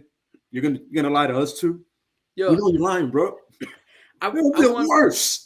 As dumb as best poker players ever, by the way. Best poker players ever. I do not want to sit down and play poker with those 2 guys. It'll be unfair to him, even though he's blind, but still, fuck that. Yo, as dumb as this sounds, I want somebody to make a spoof where Matt Murdock has his own like Jerry Springer, like Maury Povich show. And he just I would love it. That's a great idea. Brenda wanted to know if you cheated. You said no. I say that is a lie. I would watch the shit out of that. Motherfuckers just walk in. You're the father. Get out. You're the father. Get out. We're like lightning round dudes. Like, yeah, he did it. He did it. Not sure about this guy. Take off that jacket. That should be hilarious. All right. One thing. Show. You want to weigh in on Daredevil? For you guys. I didn't know that his parents one was a nun and one was a boxer. Oh, they were conceived? What? Like we said, boxer and nun. You're like, wow, how did you guys meet? and boxer is putting it nice because I mean, like, he was a mob enforcer. He was breaking thumbs and getting money. He was Rocky 1 before Apollo Creed. He was picking. He was one of those guys. He was like, hey, you owe us. Did they ever mention how they met? He was pretty much Rocky before Rocky was Rocky. You know what I mean? Yeah. His mom, what do you call it? His mom and dad, they met like normal. They fell in love.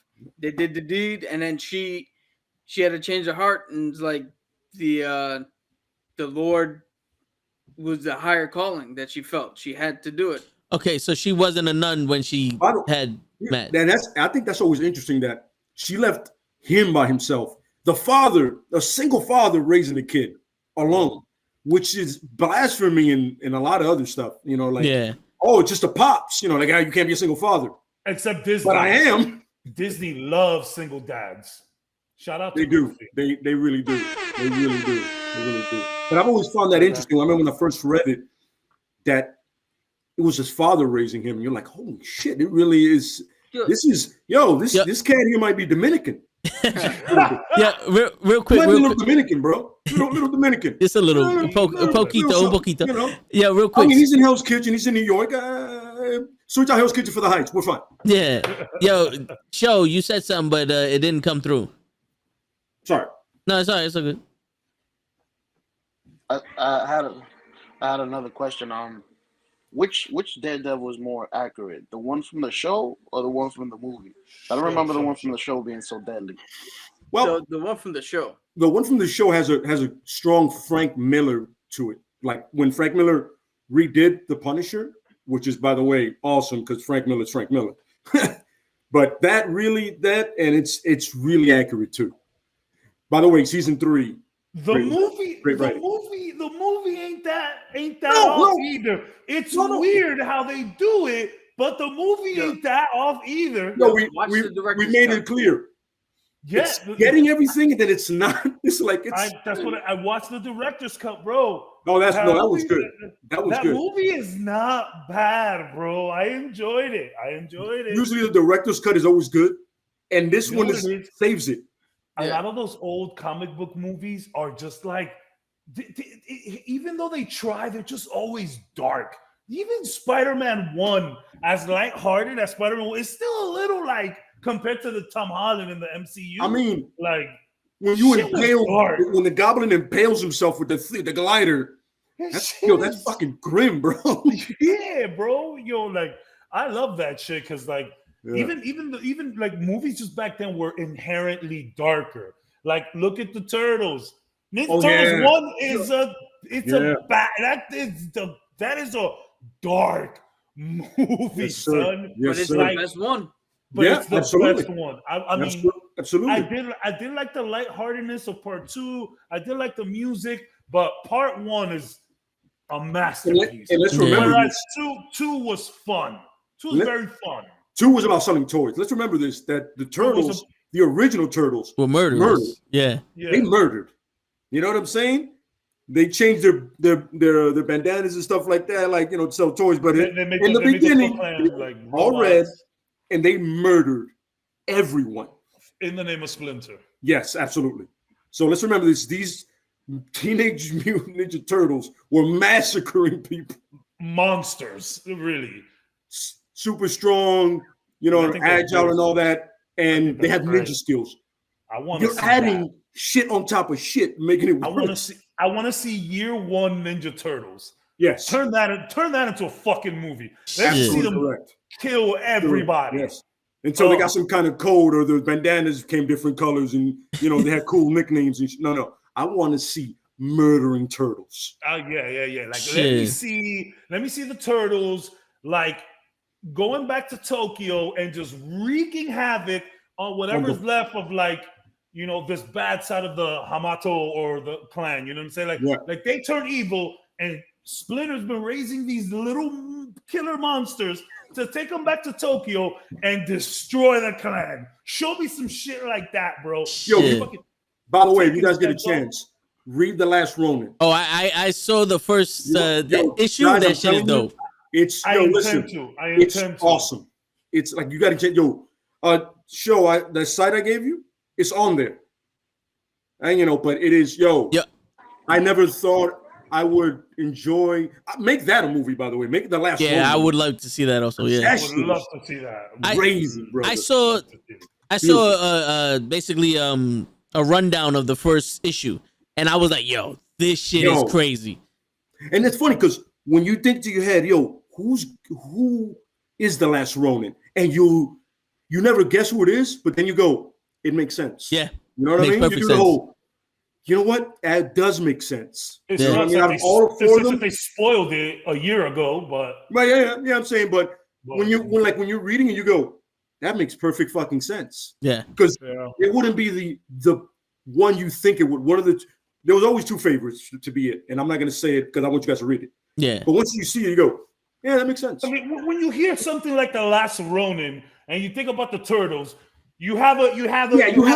Exactly. That's what I did. I did the same thing. I was like, I know who it is. Who makes sense? I had an idea, but then unfortunately I saw the spoiler. I was very fortunate to not see it, and then when all of a sudden when I read that, I was like, shit, that makes sense. Holy fuck! And I'm telling you guys, the art is fantastic, especially when they go back. It's like it goes back to when the original turtle was the way it was drawn, and then when it goes to the future, it's just read it. I'm gonna stop talking. It's very dope. Yeah, I'm looking it up right now. Comixology has the whole 4-issue run and a special Last Ronin director's cut issue. Shit, I didn't know director's cut that had a fucking. Yeah, I'm telling you, man, had a director's cut. Give me some studio money and I'll make that happen. Yo, for real. But all that other shit, I go, first of all, the Turtles are gonna murder, then we're gonna go right to Ronin. And we live in an era where a lot of people are more open to these rated R hero movies, and it's like, bro, you guys made the Turtles as wholesome as possible, and that clearly didn't work. So maybe we could try that. And on that segue, I actually have a villain. Oh wait, before you go, I have a superhero that I want to talk about. Okay, so you want to go first, or Hold on, let's see if Show got anybody. Oh, sorry, Show. I apologize. My fault. That's so good. Show, you muted. You're muted, bro. I can't. Yeah, either that or your mic ain't working. Always nice to hear from you, Show. Nah, we still can't hear you. Too much tonight. Too much Show. What do they say? It's all show, no go. There you, damn it. Yo, I see- can I you see- change your mic to your headphones I like that one. in the settings? I like that one. I don't think it's connected. I do this shit all the time when I'm listening to stuff. All of a sudden, be like, yo, I can hear your song. Damn it. You're not supposed to listen to hear Adele Skyfall. My bad. I fucked up, man. Yo, come on. We know you're listening to Barbie Girl. You know what's funny? The other day, I was jamming to Hey, that, bro. I was walking to work, jamming to the fuck out of it, bro. There's songs that just take you back to like the 90s, and it's like no matter how weird the song is, you let it play. What was that one? Steal My Sunshine by that like doofy white boy band or something like that. Yeah. They're like, the song is so goofy, but you're like, it's a sunny day. I fuck with it. I'm rolling because I just had a 90s mix in. A lot of those rock pop Blink 182 songs, Yeah. They're not the best written songs, by any stretch. These guys were not Kurt Cobain, you know what I mean? Like by any stretch. But it's like, you dig it, and yeah, like if you had a car, I'd blast it. Like I'm driving. I stay in the car listening to Sum 41, Blink 182. I love Sum 41. I love me. That's my age again. Is like always playing. It's a quick 2-3 minute song. 41 in too deep. Yeah, in too deep. You know what I'm saying? I like two Princes. I like Hoobastank. Tying it back to Daredevil. So that's another thing. While we figure out show situation, that's another thing I want to talk about. All these old school movies, like the Nickelback and the Rock that they were using for this. It's so listen. good. First of all, Nickelback gets a lot of shit. You're telling me for that first Spider-Man movie, you weren't bumping that song because I know I was. There was no better song. Hero could save There's no better song. There is no better song that could have been made for that soundtrack. Was that one or two though? That's one. That's one. It's the first one. Cool. And it's funny because they had Ordinary with Train for the second one, and a Dashboard Confessional for nothing. I'm just saying is Nickelback shouldn't get shit, Especially they had, for that song. You know what I'm saying? They had good move. Yo, what's that? Burn it to the ground. It's a great bar song. I'm sorry. You take shots of that. Let's cut the shit. I don't know why people hate it, but I give them this one. They were on the movie Torque, so I can't excuse them for that. True. You know how bad that shit was. Mimi. Yo, Berto, Mimi, what's up? She said, I heard Puddle of Mud the other day and was instantly 14. Yeah, that's what I'm saying. I want to burn Control.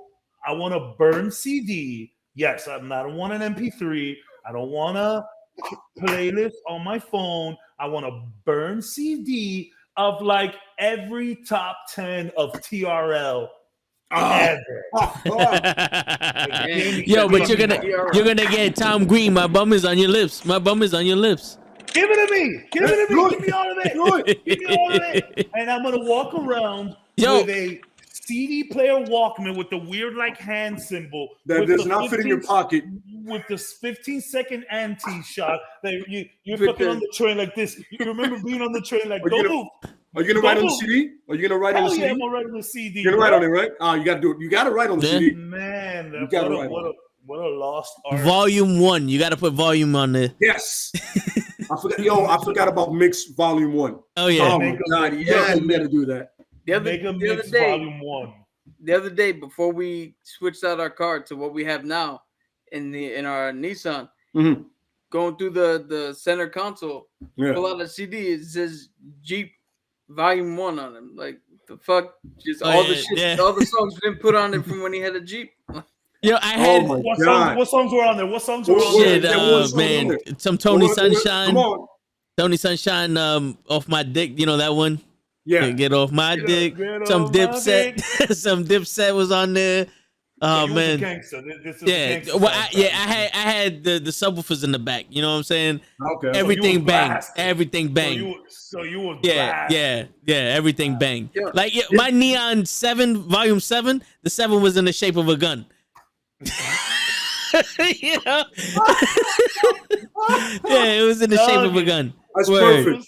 Yo, two things. One, that's probably the most 92,000 thing I've ever heard. And two, that's the most wrong shit I've ever heard. They say it was the 7 with a gun. Yeah. My man was really out there with the tongue out. I had to burn that CD twice because the first time it didn't come out right. Write on the CD with their tongues out because I feel like that's the only way you do it. Yeah. That's the only way you write on a CD. Yeah, you got to do some. Yeah.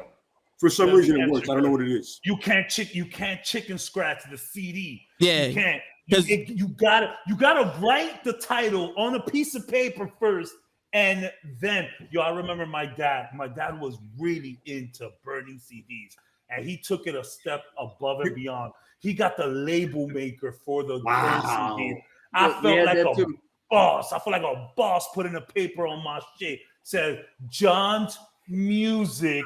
And I don't know, there was probably some X's and O's and capitalized and not, you know what I mean?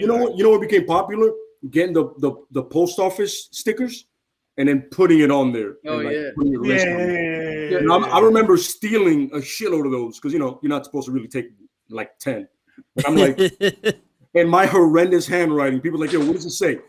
Put the fucking CD on, bro. Why so much to this? The word. But if you have the tongue out, instantly you get a. This is a certified hood classic. Yeah. Oh my God! I'm sorry. Well, fathers burning CDs. My dad would put the same song like 4 times in a row, and he's like, "Oh, I love listening to the song." I'm like, so we hear it 4 times? What the fuck? Instead of hitting repeat, I think we got show now. It was funny. Toe told us about that. He just tossed that CD. Yeah, when Grandpa, Uncle Peter. Yeah, when Uncle Peter, it was like, "Let me see that CD." Threw out the window. It's like, "Don't worry about it." Here goes another one. 15 CDs, the same fucking song. Some of them will be in different orders. My God! Shout out to the dads because my dad was like a Napster fanatic.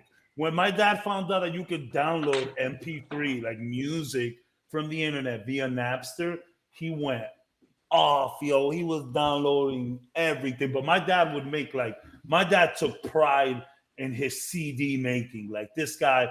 And then when he found out, so my dad he found an MP3 player. He found an MP3 player, but that was playing the MP3 off the CD. So you can make a CD with like 20 track list songs, like official, or you could just jam pack that shit with MP3s. And there were certain MP3 players that would play that. So my dad figured out he could do that shit on, man. He took flight, bro. My dad used to love that shit. Cabs, you remember buying the mix CDs, the hip hop mix CDs? Remember those? Yeah, getting those bad boys, what's it, like Red Alert DJ and all Clue, that? every DJ Clue that came out. Yes. The bootleg one. Who's the other DJ's name? It was DJ Clue. Who's the other guy? It was DJ Clue. It was Drama. Green Lantern. Green Lantern. This guy used to Desert Storm? What's his name? Like, was Desert Storm, or am I getting it wrong? Desert Storm, I believe. I think Desert Storm. Yeah. Who Kid?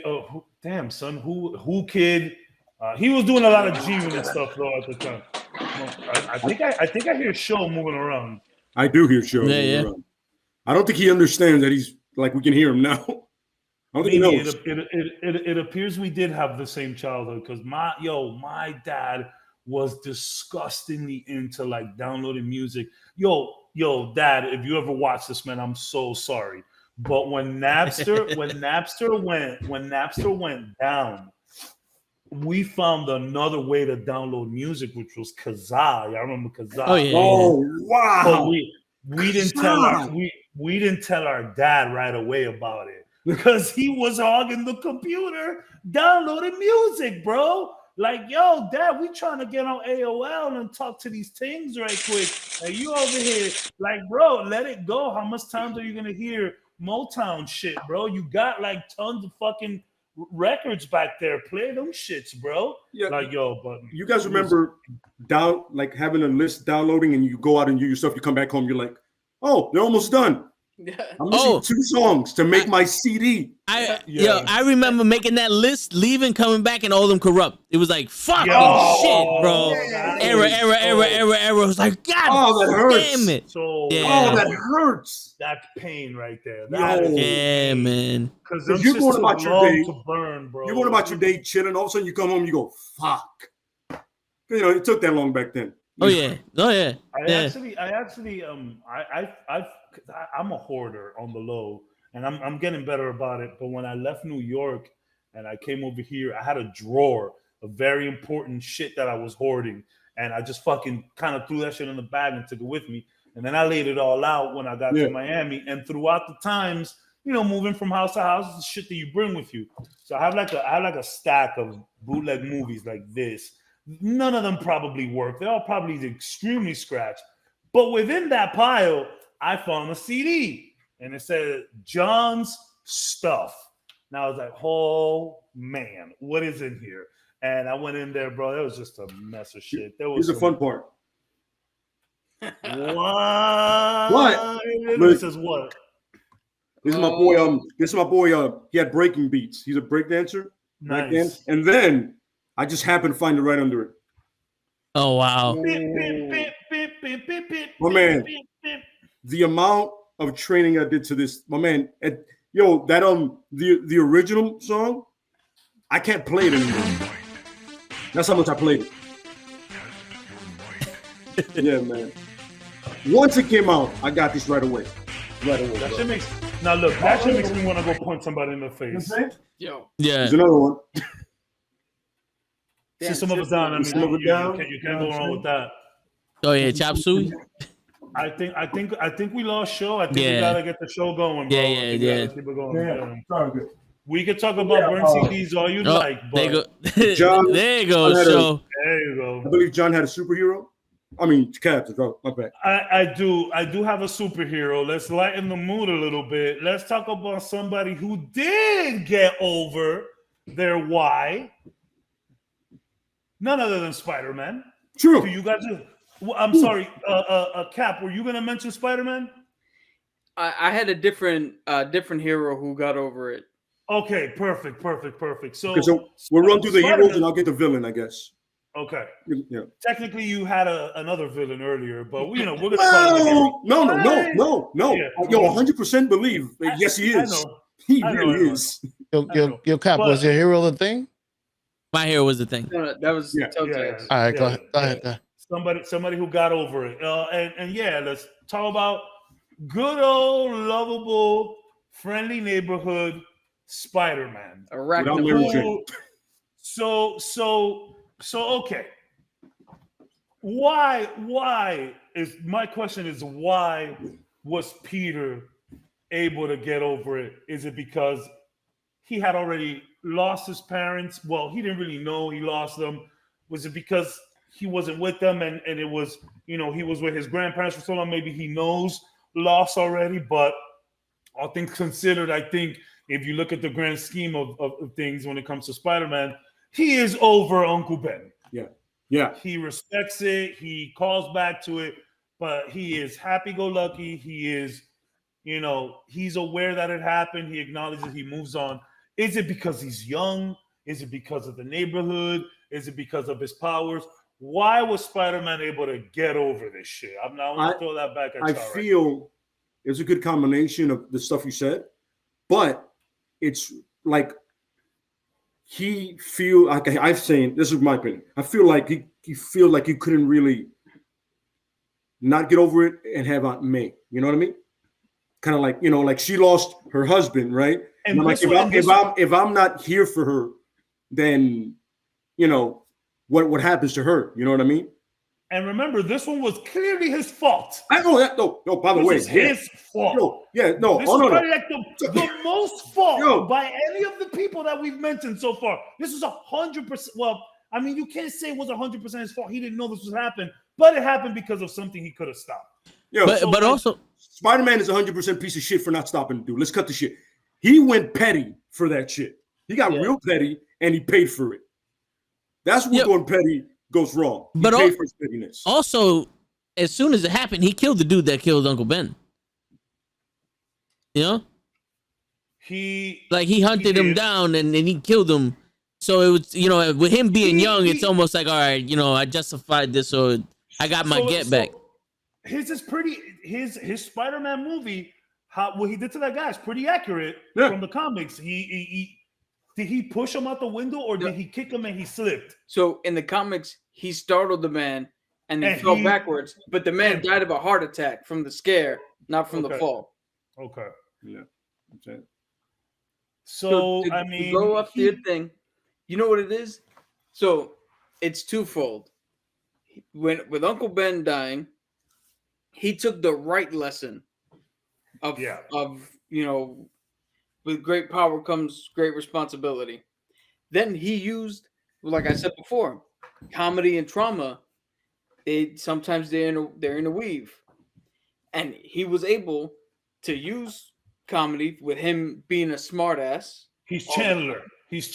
Yeah. Plus, him and Aunt May both held each other up. For real. So he had a support system, so he was able to get past that. When Gwen Stacy died, he immediately found MJ, which was another support system. And instead of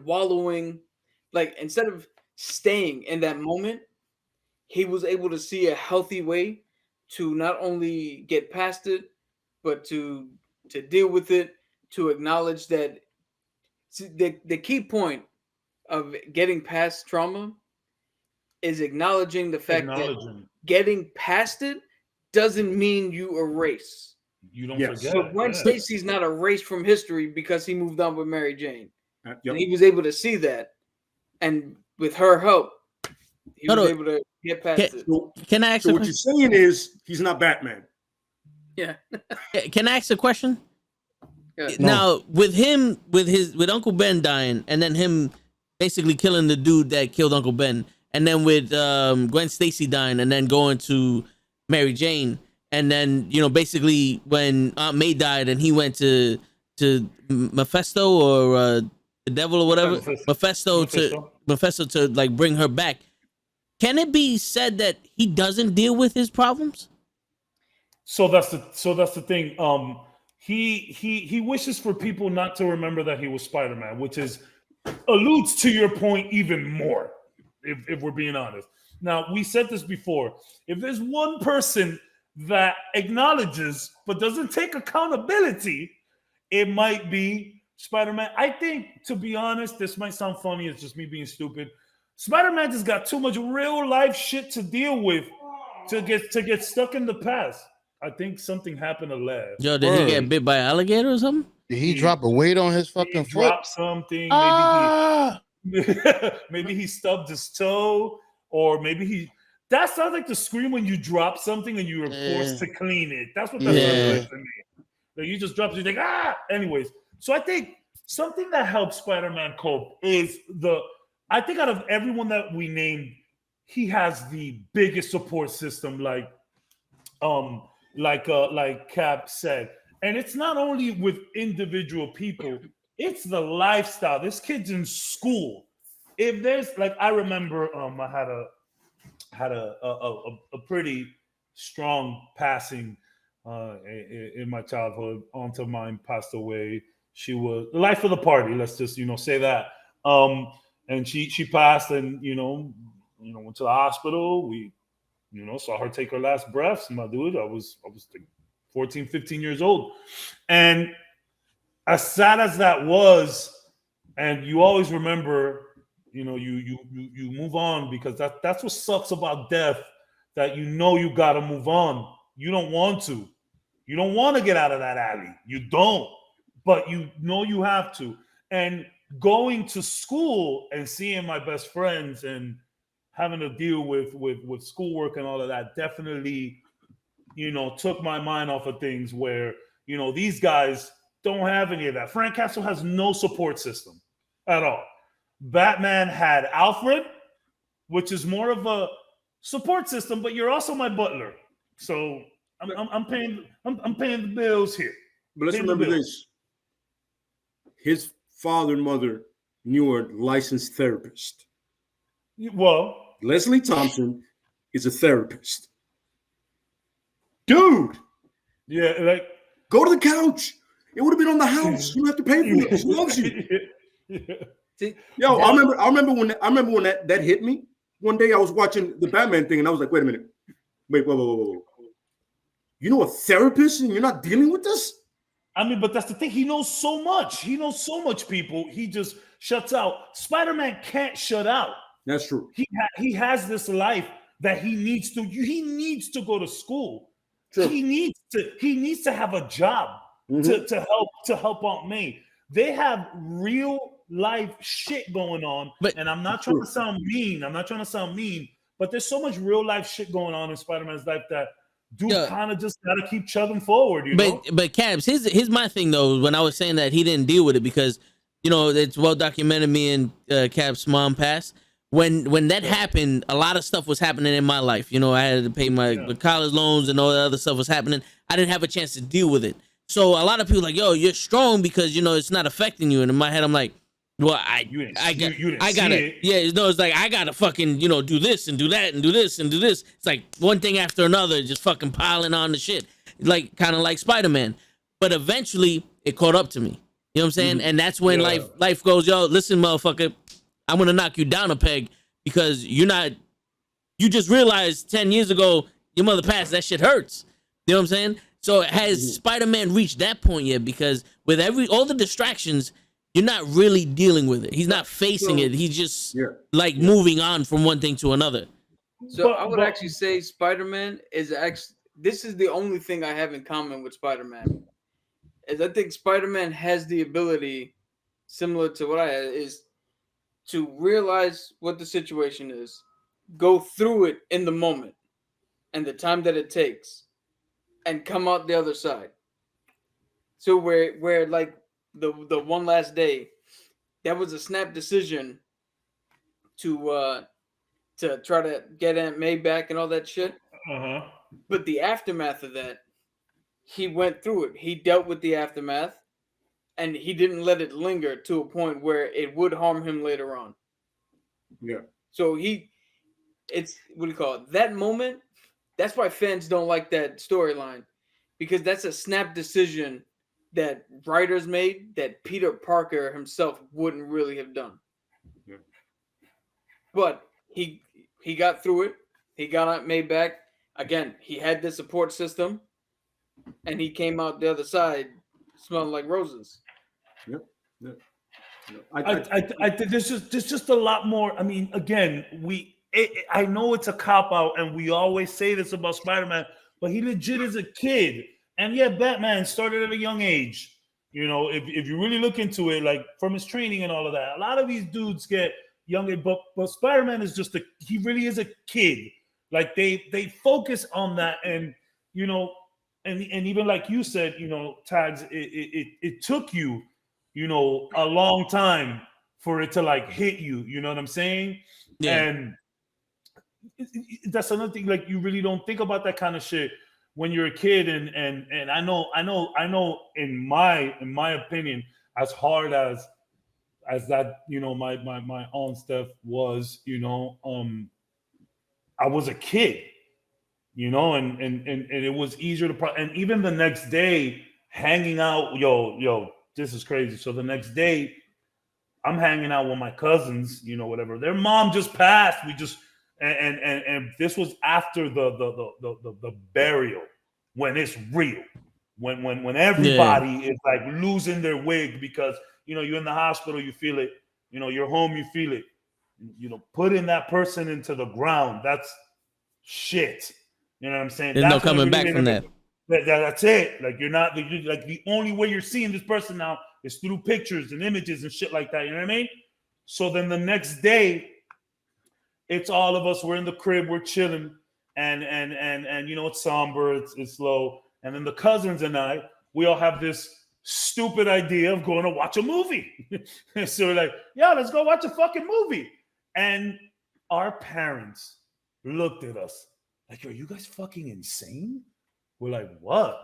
It's like, yo, your mom just passed. Your aunt just passed. Like, you know how Hispanic people are with that shit. There's no music. there's no fun. Mm-hmm.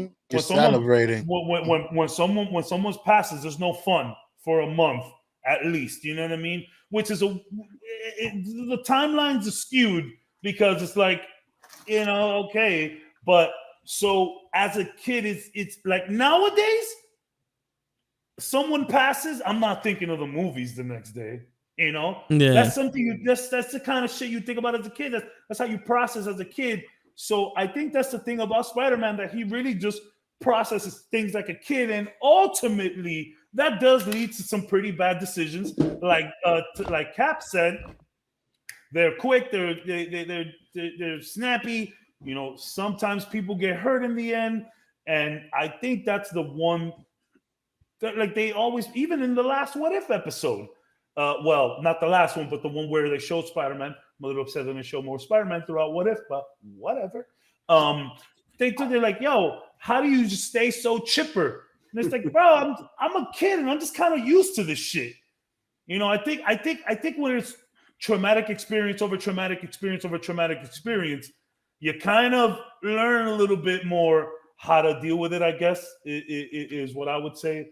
Plus, also, you have like this lighthearted attitude towards everything. As serious as shit could be, you also are a kid, and it's a different way of processing things. You see how they say the older you get, the more overthinking you do, the more stressing you do.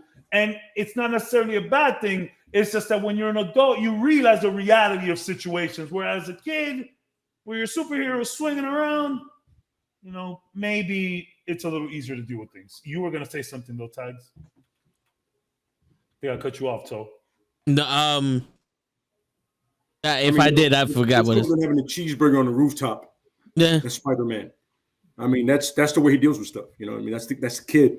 Yeah. That's a beautiful part. The innocence of him. The innocence. The innocence of that. That's what I forgive him. That innocence helps you get over stuff. You know what I mean? Like, I don't know how to process this stuff because I'm a kid. I'm young. I'm not supposed to be processing this stuff. You know what I mean? And he's processed so much of it. He's processed so much of it at such a young age.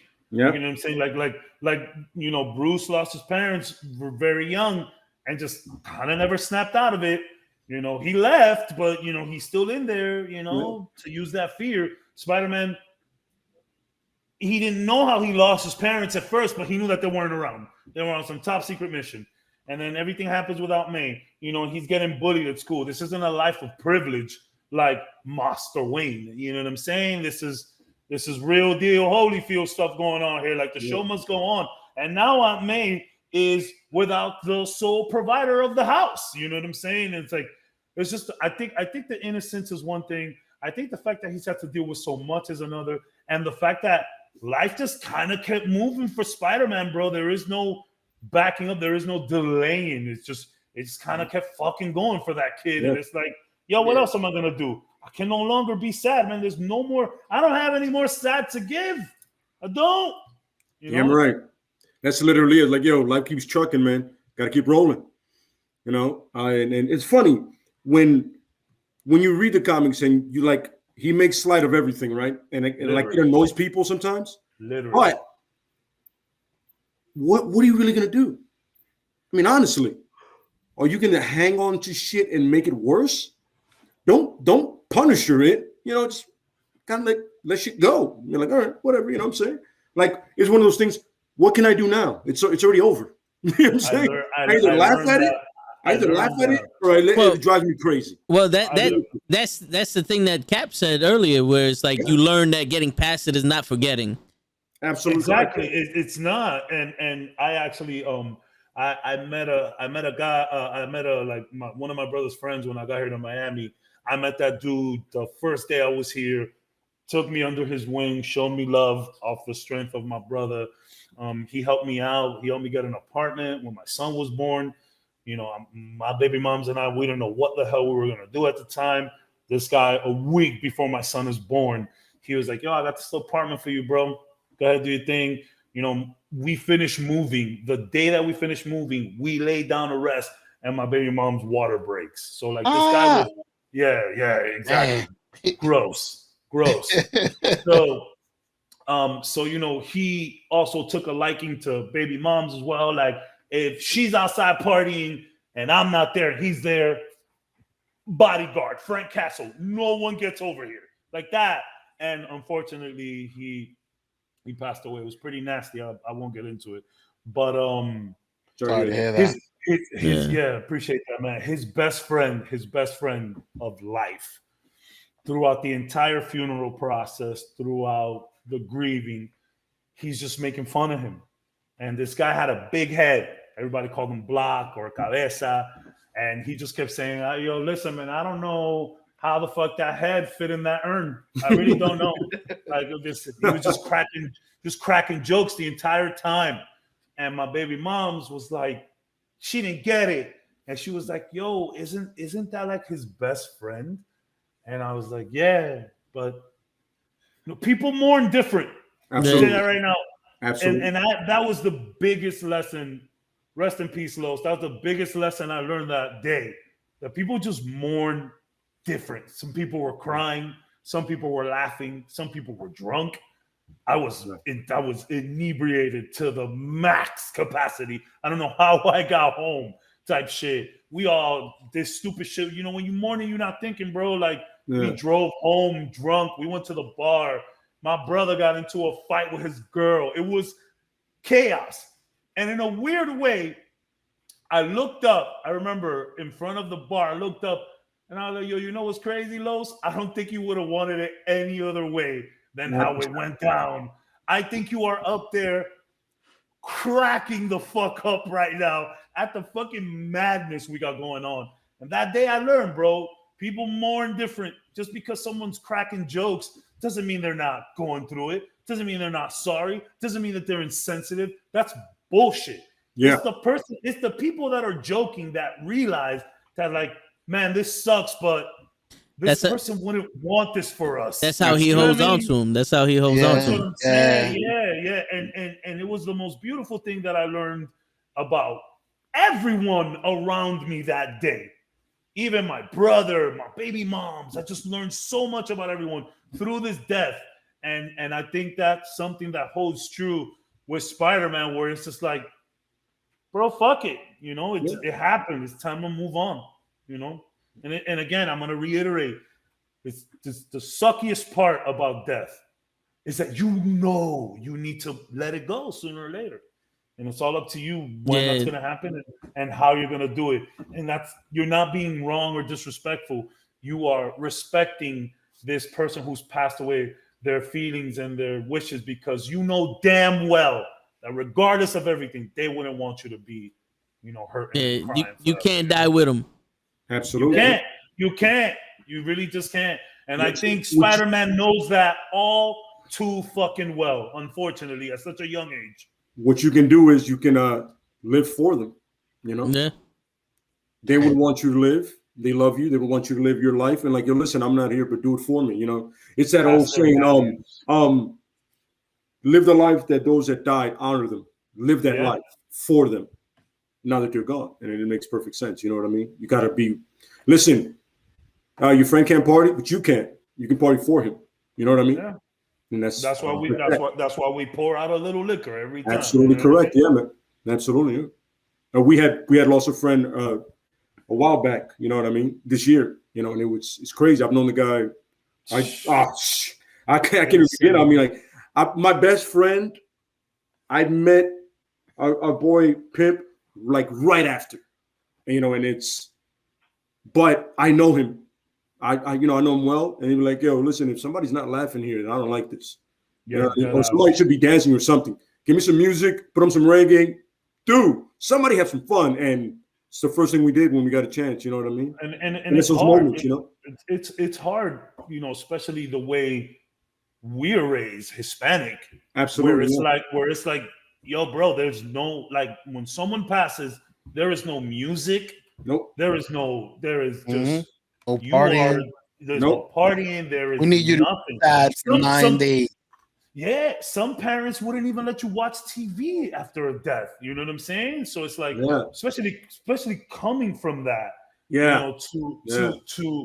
to lose a friend or someone that maybe might not be directly in your family or somebody that might be in your family, you know, and a lot of the times, you know, you party that first night, you go really ham, and then maybe afterwards you kind of calm it down a little bit and mourn when it hits you, when the fucking smoke clears and you know you're not drunk anymore, and you're like fuck, you know. But yeah, I mean, it's crazy. Most of us dealt with this that knew him well, where we like, you know, it's like we know him. You know, he doesn't want us crying, he doesn't want us being upset. He wants us somebody put on some music, somebody get some drinks, and let's have a good time, man. Because we know the guy. Yeah. You know, we know this is Pimp all the way. Some old school reggae, Murder She Wrote, and some beers, and let's make this happen. Otherwise, we will not be having a good time. And we all said, we're like, yo, listen, we went to the funeral, and we're like, yo, afterwards, we got to do that somehow. We need the music, and we need the liquor. So let's make this happen. You know, so yeah, you know, and that's funny because comics will teach you something like that. Like, look at the way Spider-Man deals with it is way better than the way the Punisher deals with it, or better. Yeah, you know what I'm saying? Yeah, way better. You know what I mean? But that's the enthusiasm of a child. You know, it's like, well, we're here. What the fuck, man? What are we gonna do? So it's either gonna bear you down, or you can pick yourself up from it. You got to pick which one you're gonna do. Clearly, Batman and the Punisher took the other road. Well, you know, if so one thing I've learned from dealing with, you know, the loss of, you know, my uncle, my grandmother, and my mom is that I've started to see them in me, my mannerisms, the way I talk, you know, that other stuff, and it gives me comfort to see that, and you know, and to be able to see that in my own way, almost like carry on their legacy within me. It, you know, it's fulfilling. It actually helps. It helps. You know, it helps me a lot. And the difference between like Spider-Man and Batman and Punisher that, you know, I'm noticing from what you're saying is Spider-Man carries Uncle Ben's with great power comes great responsibility. The Punisher doesn't carry any of his family in his mannerisms. Batman doesn't carry his father. He does it in the name of his father's vision, but he doesn't do it the same way his father did. He doesn't carry that same mannerism. They're their own separate people that disconnected from their loss and just became a shell of themselves, and that's Batman and the Punisher. Whereas I can see Spider-Man became almost like him with Uncle Ben's spirit in him, and Aunt May's courage, because without her, he would not be where he's at. It's funny. I think Aunt May is very, very undersold for the importance that she is to Peter. A lot of time people just think Spider-Man. You got to think Aunt May first. Hell yeah. Aunt May, Spider-Man, then everybody else. Like even Harry Osborn, you know, his best friend or whatever. Aunt May first, then everybody else. Always. Man. And Tia, and you know, Tia is there when mom isn't, you know what I mean? And even when mom is, you know, Tia's the one that, and Dio as well, they're the ones that'll sneak the drink to you, you know. And that was my aunt to me. Like it was always party time at her house. Like my parents aren't squares by any means, but these people know how to party. You know what I'm saying? You know, this is where they got it from. I tell them all the time, like, yo, y'all gave us our swag when we first got here, and we was rocking with y'all heavy. Y'all gave us our swag, our party, our love of life, our drink first, ask questions later type of mentality came from y'all, bro. Y'all taught us, like, yo, yeah, in New York now, bro. Y'all don't gotta be so fucking uptight. Chill, you know. Take a fucking drink and calm the fuck down, and it's beautiful. Yeah, get that. Let's lighten up the mood a little bit. Yeah. Wait. It's amazing seeing comics through your guys' eyes, because I get it a lot more than just looking at it. Just looking at it as a cartoon. Seeing it through your guys' eyes is like life. I don't know how to explain it.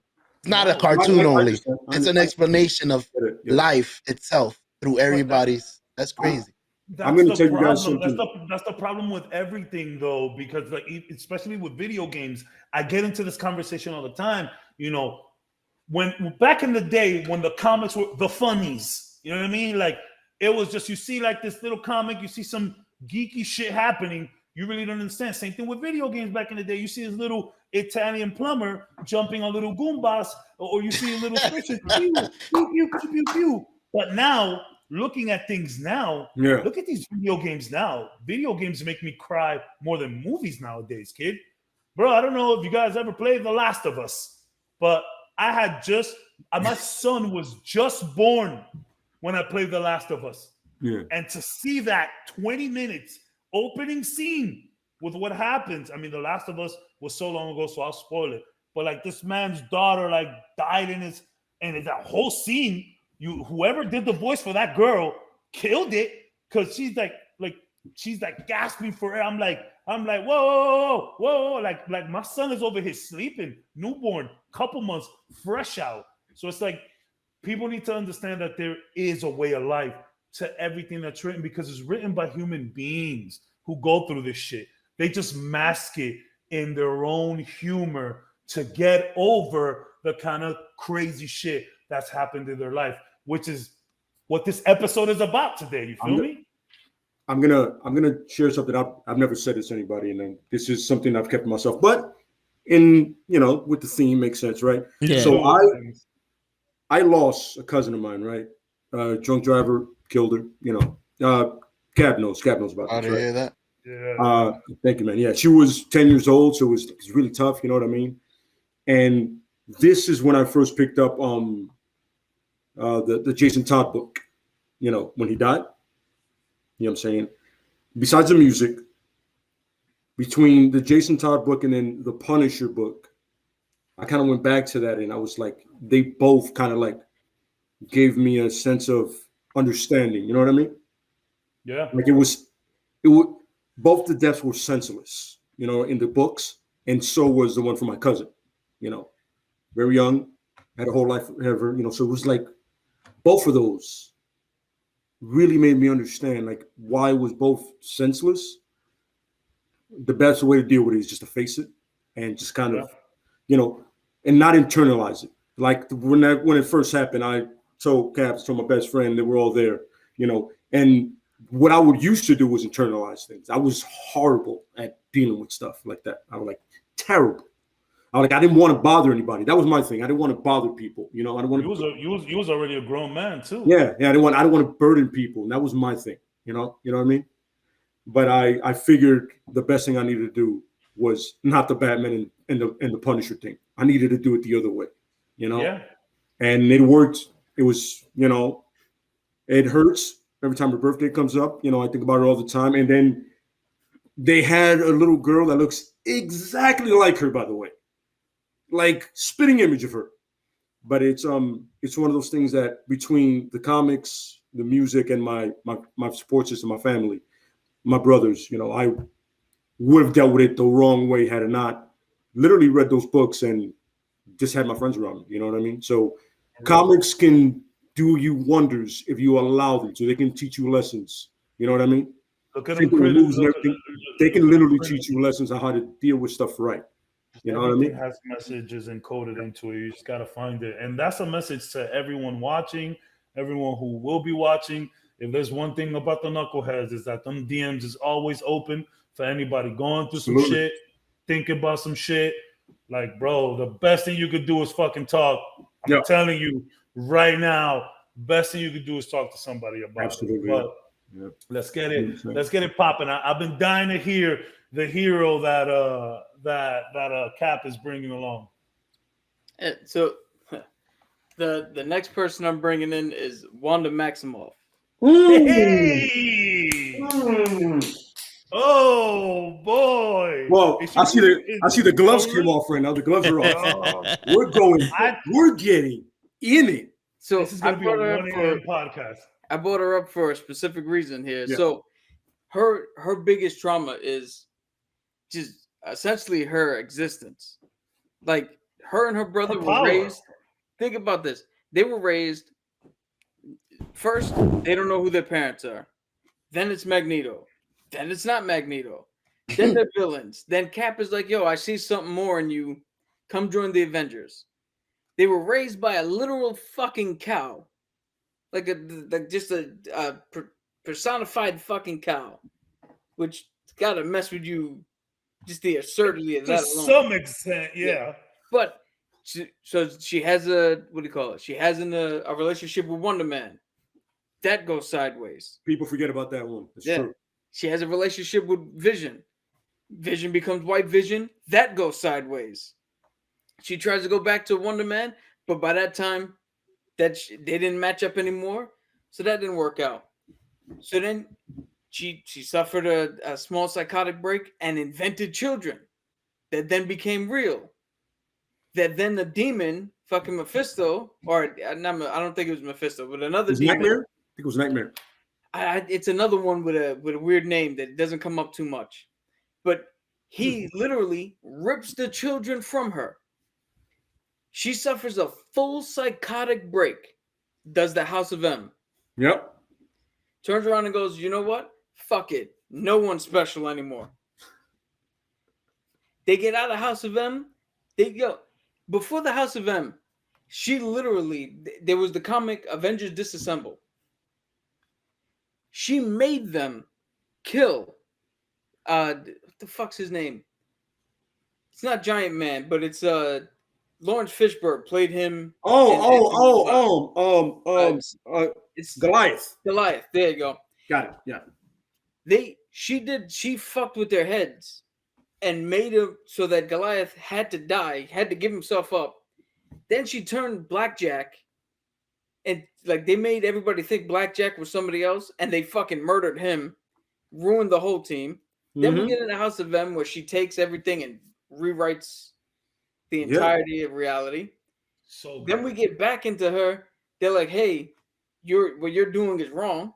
So she says, "Fuck it, everybody's mutants are alive again." Puts it all back together, and the whole time we're supposed to think that Wanda snapped and she's the villain. Absolutely, yeah. You watch WandaVision. Yeah. Where in reality, her psyche just fucking broke. And she didn't know what to do. And she literally, the whole thing with House of M is she didn't know what to do. And Magneto got into her ear and she said, you know what? If I can't do nothing, at least I can do something for Magneto. You're in charge now. Nobody's special. We're now the fucking king and queen of the world and shit. And again, when they brought her back, she didn't know what to do for herself or any specific. Fuck it. Everybody's back now. But the reason I bring her up is because coming out of the House of M, the other superheroes and other mutants actually came to her aid. They actually helped her out. And now, in the comics, she is, for all intents and purposes, past that fucking trauma. She is now healed to the point where she is no longer living with the effects of that fucking psychotic break. Which is, again, to show you that no matter how bad you think it gets, as long as you have a support system that is going to give you a healthy way of getting out of whatever situation you're in or help you deal with whatever situation you're in, you can get past it. You don't have to be defined by it. You don't have to be stuck by it. And we're going back, like I said, Daredevil was in it. He got out of it. This lady, you can't get any more fucking broken than her. And she got past it. She's not in it. She was it. Yeah. You know what I'm saying? Like she was the alley. Like, she was the alley. She was the parent. She was the gun. She was the shooter. She was everything. Yeah. Wow. This is WandaVision? The definition. The comic version. In the head. Yeah. Scarlet Witch. Definition of fucked up in the head. Yo, clearly defined. Cap, according to what I looked up, it's Mephisto. Oh, it was Mephisto? Yeah, it was Mephisto's soul that they took it from. That's why everybody was so big on the WandaVision Mephisto thing. Yeah, I thought so, but I just wanted to make sure because there's so many other fucking demons. I'm so happy that didn't happen in the show. I'm like, there you go, guys. For real? I was gonna say the first 2 episodes were so boring. Where was all this? Loved it. You know why? You're begging so hard, and they said, nope. It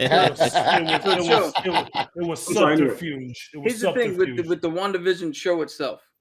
Yeah. The WandaVision show itself is basically the stages of grief. Yeah. And so Absolutely. the first 2 episodes you say is boring, but they're the denial stage. She put herself in a 50s sitcom show because she was in denial of what was actually happening around her, what she was actually doing. She So went back to a very innocent time. yeah, You know, like, yeah. I'm sorry. Yeah, that's perfect. Yeah. I gotta It rewatch was this weird. shit. It was weird, but I enjoyed it. I enjoyed those 2 episodes. Technically 3, but by the third one, shit was already hitting the fan, and so she Yeah. knew know what what was it going is? on. It's like we said with comics. There's a story that is written well, no matter what medium you're in. You're gonna be able to learn something from it if you watch it or read it with the right context. Or critical eye. Yeah, because if you Absolutely. just watch something to watch it or read something to read it, you're never gonna grasp what it truly means. Mhm. You gotta have the right context to Absolutely. everything. Yeah. Yeah. I I gotta completely rewatch agree. it. I gotta rewatch. That whole, when it's funny because, and in the stages of grief, every stage is a different era of TV that she does. Yeah. And it's crazy because when I first saw this show, I was like, and I could have sworn I was explaining this to a friend of mine, and he was like, I don't think it's that deep. I was like, yeah, I feel like it is. So look, we have the 50s were very innocent and naive, right? Yes. It was like literally black and white. It was like, Yeah. this is right, this is wrong, right? And it goes back to the politician thing. These are the people that are going to tell these people how to live life now. No, they don't know anything about that shit, right? Go to the 60s, kind of looser time, the hippie shit is happening. 70s, 80s, it's kind of like, and then when she got to her own time, that's when shit hit the fan. You're like, because now you have acceptance. now it's here and you got to deal with it now. What are we going to do now? You know what I mean? And that's funny. Like I said, you did the same thing I did. I tried to explain it to the person. They were like, yo, it's really not that deep. I was like, no, it really is. Because you have to understand what happened in Infinity War. What happened in front of her twice. Yeah. She destroyed him, and then he destroyed him. And she saw it. She destroyed her love, and then she saw somebody else destroy her love. So now we're going to start the stages of accepting and understanding. But she went first with street denial, like you said, you know what I mean? And it's crazy. And like I said before, I explained it to the guy, and the guy was like, no. And I was like, yo, dude, yes, grief, acceptance, and all that. You know what I mean? It's like, it's processing in her own fucked up way. You know what I mean? Because make no mistake, it's a fucked up way to process. And it also You took the whole town over and put people under influence. That is fucked up. It also goes to show you that it's weird to put it this way, but like Batman, Wanda, all that, there is, I don't want to be so black and white about this. So there is a way of dealing with grief that is not as correct as some other ways of dealing with grief. So like I said with Spider-Man, when Uncle Ben died, Spider-Man learned the right lesson. Batman and Wanda, they didn't learn they learned a lesson, but not the right lesson. Agreed. Yeah. And that's why Wanda, Vision's dead. She saw that Vision built them was gonna build them a house, that they were gonna have a life. And instead of learning that she could then build on this herself and have that life that Vision set out for them, she decided, the lesson is he wanted us to have that life. So I will make us have that life by taking over the town, by bringing him back in my own mind, by making everything perfect, because he wanted us. Where the lesson she should have learned is there is a life for me to have. I'm not shackled because of what happened in Civil War and all this other stuff. Absolutely, That's the difference. Yeah. And it's funny because from a young age, like in the MCU, she lost a lot quickly. Her and then there was never a time to process it. Then Sokovia happened. Like, dude, from a shit show to a shit show. It is kind of like the Bucky syndrome. Hmm? From a shit show to a shit show, bro. Like you're literally going from, like you said, from one fight to another. I don't get time to sleep. Yeah, then they get experimented on by fucking exactly right. It's like, yo, I had somewhat of a normal childhood. Shit went left. All of a sudden, I'm a fucking freak. I'm a miracle. I'm sorry, I had to do that. So I'm starting to see maybe it's not really a pattern here, but is it more of is getting out of the alley, is getting over it? Is it more of a circumstantial thing where, okay, for example, Batman's moment defined him becoming a hero. Spider-Man was not a hero yet, but he definitely knew that he was enhanced. He knew he was already wrestling people. He was already strong. You know what I mean? And, Wanda, probably the craziest backstory of all, she was able to make it out. She already had powers. Then we see somebody like Frank Castle who didn't really get powers, but, that was the moment that defined him. Well, and I'm talking, by definition, I'm talking about like stepping into this hero or villain role. So yes, what I'm trying to say is, does it matter having powers on your way to being a hero? Does it matter, or is it all the same thing? I honestly feel it doesn't, because I feel a choice was made by the individual. Okay. The choice was made. Batman made a choice. The Punisher definitely made a fucking choice. He said, hey, I'm going to go so far left. Yeah. I'm clinically fucking insane at this point. Yeah. But Wanda and Spider-Man chose. They recognize what was going on, what was wrong. You know what I mean? Exactly my point. Is it because they were already enhanced individuals where Batman was not enhanced? And I'm just asking. I understand what you're saying, but I feel it's enhanced or not enhanced. You're gonna make a choice, right? Yeah. Okay. You're gonna make a choice. You're gonna, listen. At the end of the day, enhanced or enhanced, you're a human being, right? You have a choice to make, yes or no. You're gonna make a choice. Yes. Two unenhanced people made a choice. Very bad choices. Great for us for reading. And two very enhanced people decided, I need to fix my shit. You know what I mean? And you got to remember, this is one, a woman, and two, a teenage boy. Yeah. Way more intelligent than these dudes in their 30s going ape shit. Well, especially Castle was like knee deep in it already. He was done. Yeah. He figured this shit out. Batman made a choice at 12 to go left. But Batman's situation is different than the other two. Batman's rich. His life was catered to. I was gonna make that mention. Yeah. Spider-Man and Wanda grew up in a very how do I say this? Very poor, very underwhelmed but wholesome family. You know what I mean? Like underprivileged, but underprivileged. Yeah, it's like they struggled, right? Yeah. There it is. Now you're struggling your whole life.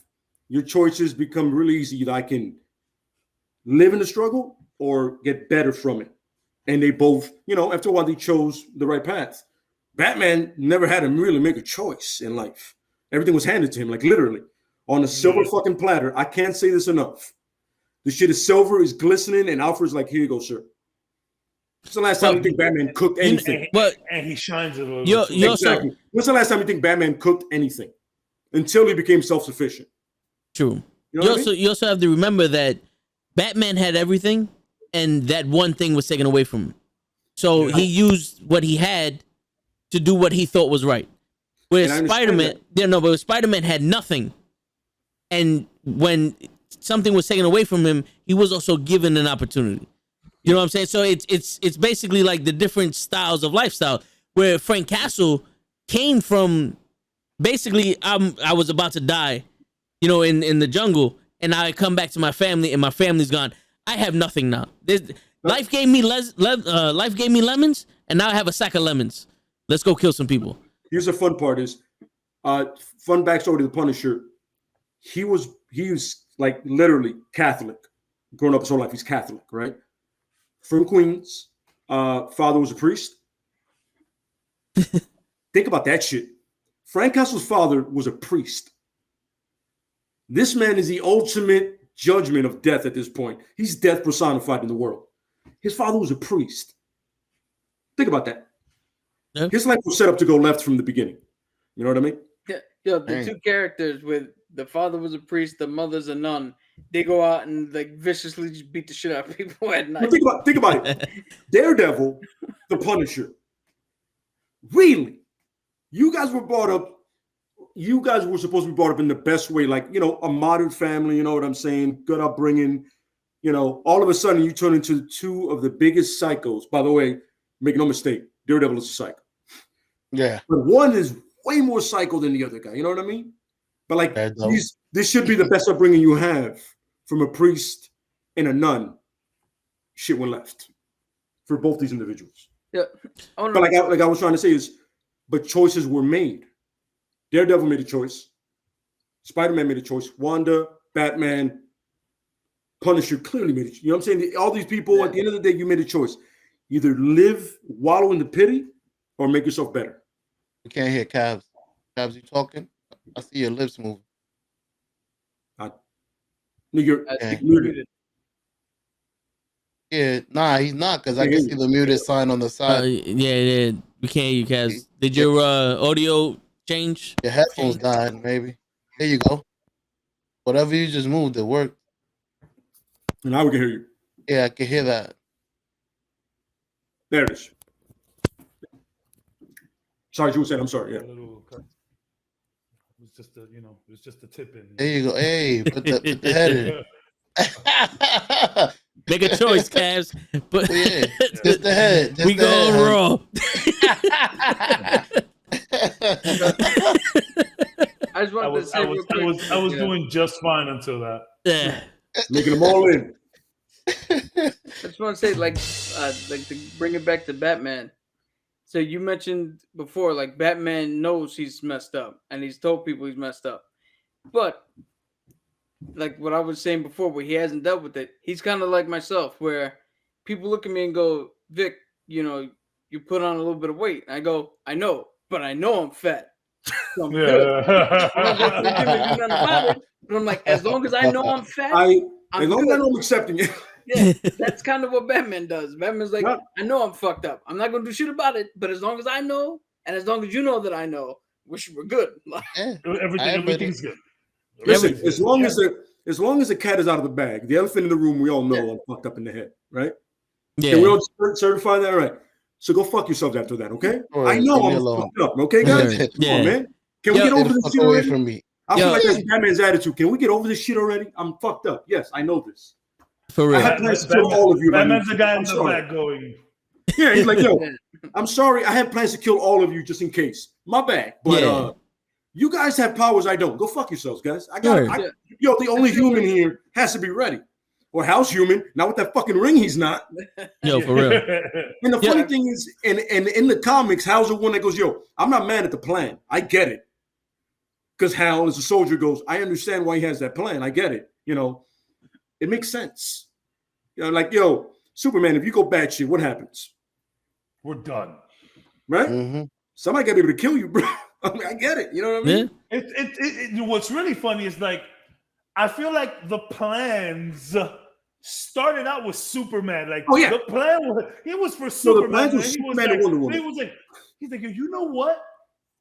These other guys could be a little unhinged too. Let me just, let me take it back. Let me jot some shit down for these people as well. I know for a fact that he went down there and said, yo, Superman and Wonder Woman, I got to know how to off them just in case. Yeah. True. Yo, real quick, we got 10 minutes left because, I'm trying to keep it down to 12 o'clock and all that. Show, do you have a hero that you want to talk about real quick, or you guys want to go into like closing statements? What's up? Go. No, but I got a question though, real quick. Yeah. Is there? Y'all talk about everybody accepting it. Is there a person, a superhero in the comics that didn't accept what they had? Like, let's say, yo, I don't want to do this shit, bro. Like, I have powers. I just don't want to be a fucking superhero. Century. I'm good. Yeah. Yo, honestly, Legion? Bucky's perfect. Bucky's perfect. Like, Bucky woke up the way he did, and Bucky's been dealing with it for 90 fucking years, bro. And he doesn't want any of it. He didn't want any of it. And Wolverine, He literally wanted to go to the army, get laid, come back home. That was Bucky's whole thing. Oh, yeah. No, I'm not. This is legit. But what happened? Buchanan, baby. Almost died. Brand new arm. The best assassin for the fucking Soviet Union and Hydra ever. Really? That's what you want? Nope, not at all. You were going to mention a villain real quick. The villain I was going to mention was Magneto, actually. Good segue. Oh, yeah. The Holocaust. I mean, you're never getting over that. Yeah. He made it clear. Yeah. He said I'm going to say one thing about that. He said, if I could pick up a whole city and I'll drop it down on Adolf Hitler, that's how he would deal with it. That's Magneto in a nutshell. You know what? I'm going to say it right now. Yep. If you want to lose your shit and not get over the Holocaust, I'm going to give you that. If there's one thing I'm going to give you that, because that is, and again, that reminds me of the movie when he shows it, like, you needed proof? Yep. He goes, last time I ever had anybody touch me. Absolutely. Right here. Nobody will ever touch my skin again. I have the ultimate tattoo. You want a badass tattoo? There it is. I have to great call that, bringing them back. And it's funny because it's one of those things where getting over that for him, would that be a good thing? Would he be the person he is trying to get over that? And I'm not saying don't get over it, but I'm saying would he accomplish as much as he did in his life for mutants, for his people, without not getting over it? So I'm gonna posit this thought that where like we keep bringing it back to Batman, how he keeps going back to that alley because of the whole fear thing and whatever. But Magneto, I think, found the most effective use of his trauma. Because again, exactly, he learned the right lesson from it. Mm-hmm. And now there are times where he's led the X-Men. He's been good. He's chilled on Genoa or the other fucking asteroid city he has. He's been fine. Mm-hmm. But the minute he sees something that pops up that's a little bit like his time in Auschwitz and all that other shit, absolutely, he goes back not to be stuck there, but to learn the lesson from that and go, no. I'm killing this shit right from the start. Absolutely. We're not doing this shit again. Yep. And whenever shit goes down with mutants, he sees it as what happened before. Like, bro, these are my brothers. The last time some shit like this went down with my peoples, I didn't like it. And I'll never let that shit happen again. And, we alluded to this at the first podcast that we did, or I believe the second, when we spoke about how Magneto was built more of a Malcolm X type, where Professor X was built more of a Martin Luther King type, where it's like, yeah, Magneto has done some evil shit. He is, quote unquote, a villain. Yeah. But it's always in the interest of mutants all around. And there's no bias unless it's a mutant that's attacking him. But there's no bias. He loves all his brothers and sisters. And he's like, yo, join my cause. I'm not trying to kill nobody. But you're right. I think what I'm saying is like, when you direct the trauma in a constructive way, right? You can accomplish great things, right? And that's what he did. At the end of the day, like if you got the X-Men comics running now, him and Xavier are like, and they have like an island where not even the United Nations fucked with them at this point. Yeah. Because Xavier is so OP and so is Magneto at this point. They're also like, yo, if you want smoke, son, we'll end all of you. Yeah, you know what I'm saying? But that's the thing is, we did the Spider-Man and the one that dealt with the trauma correctly. Batman and the Punisher, pieces of shit. Matt Murdock in the middle. Somewhere in the middle. He's in the middle somewhere. Right?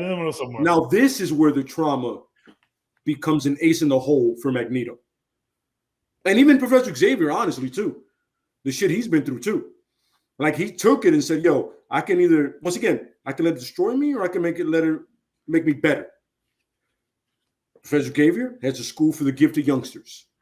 A little fucking twisted. We'll get to that later on another episode. We'll talk about that. Because, yo, That's some Batman shit. We'll talk about that later. There's some weird stuff going on in No. there.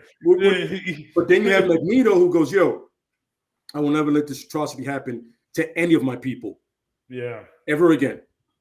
So that's why I respect Magneto, because Yeah, me it's too. always in the interest of mutants first. Absolutely. Yeah. Why Now, do the are you want to fight him?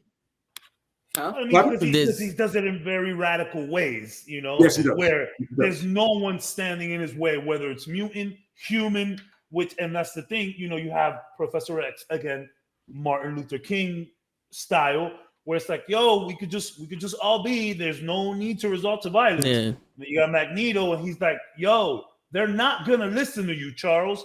So cut the shit. We are superior to these people. And like, bro, let's rule it with fear. So Yeah. that's what that comes You got to think about it. Back in the Holocaust, you had a group of people who were dominating the Jews, saying they were the superior race. Now you have a mutant who's got power, and he's like, no, motherfuckers, we're literally the superior race. Literally. I'm not gonna let you just come in here Yeah, and treat us like shit. absolutely. And that's another thing. The humans in X-Men are very ballsy. They are.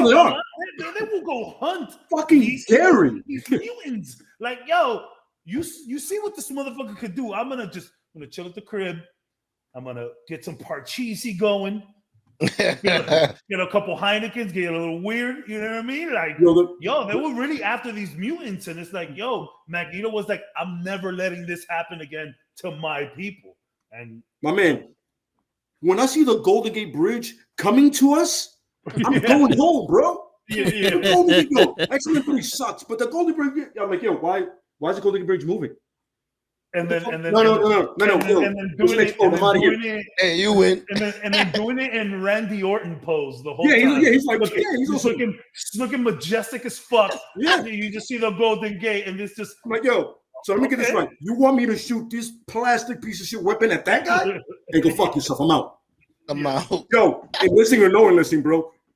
That's the Golden Bridge fucking bridge coming at us, bro. Am I the only person understanding that? Whatever he says, he's right. I understand. You know what it is? You guys read that pamphlet and you lived it. I'm not fucking with that guy. Yo, if there's one person, if there's one villain that I am willing to forgive, it's Magneto. Absolutely. Because of what he and everyone went through in the Holocaust. And the funny thing is, the great thing about Magneto is it's like a revenge movie. You don't feel sorry for anybody. It's a great revenge movie. You know, kind of like The Crow and shit like that. Like, yo, I don't feel bad for any of the people he kills at this point. Yo, because he literally saw his parents murdered, taken from him. And he survived it. And he goes, you know what? Like in Emily First Class, I was like, you know what? Do your thing, Magneto. I'm with you.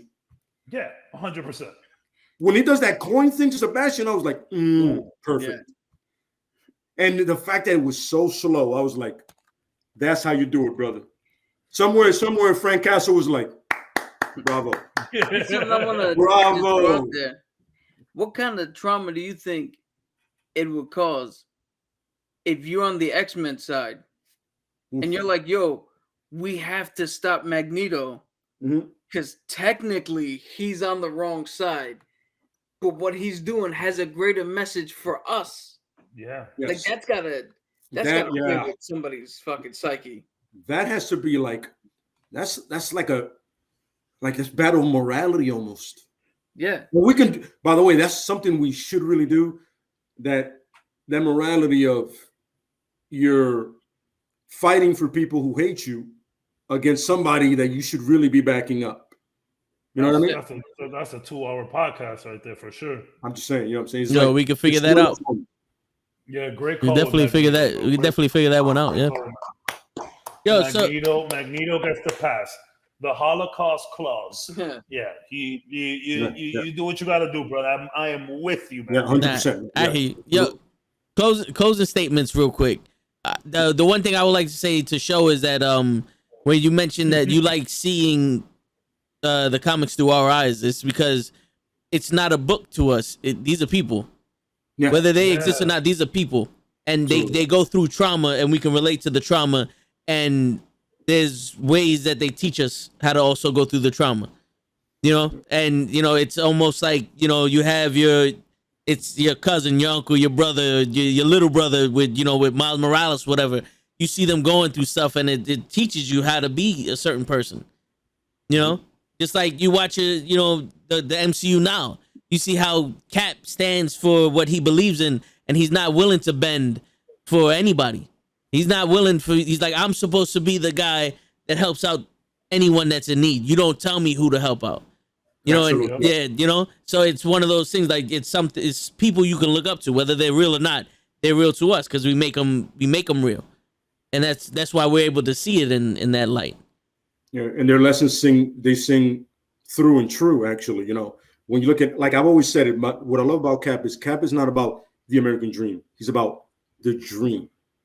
Yeah, the Cap dream. It's about, listen, I just want everybody to be happy. I want everybody to live a good life and to be safe. And they have to know that no matter what happens in this world, somebody's going to be there for them. You know what I mean? Like when you're perfect line, he goes, "Yo, a lot of people are gonna die, Buck. I can't let that happen." Perfect. Yeah. I can't let people die, not on my watch. This is what I do. You know what I mean? And that's the thing. And like, yo, my whole life, like doing what I do and security and like, yo, I just want to protect the people that I love, and I want to protect as much people as I can. You know what I mean? I know I can do it. I have the physical ability to do it, and that's like a Cap thing for me. You know what I mean? The other side of the coin is I'm willing to go a little further than Cap is. I'm a soldier. Make no mistake about it. But this is where the Punisher comes in. I'm willing to step there.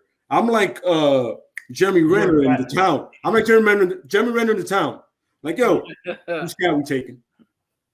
We need to hurt people, and you can't ask me questions. Whose cat we taking? The balance of Frank Castle. You know what I mean? Like the good can be done in the right way, but once somebody else chooses the right way to be more left, the choice has to be made left. You know what I mean? Yeah. Mm-hmm. But I'm saying that's the thing about comics; it gives you that balance. You know what I mean? And you know, in terms of my closing statement, to piggyback on what oh God, he looks like the tick.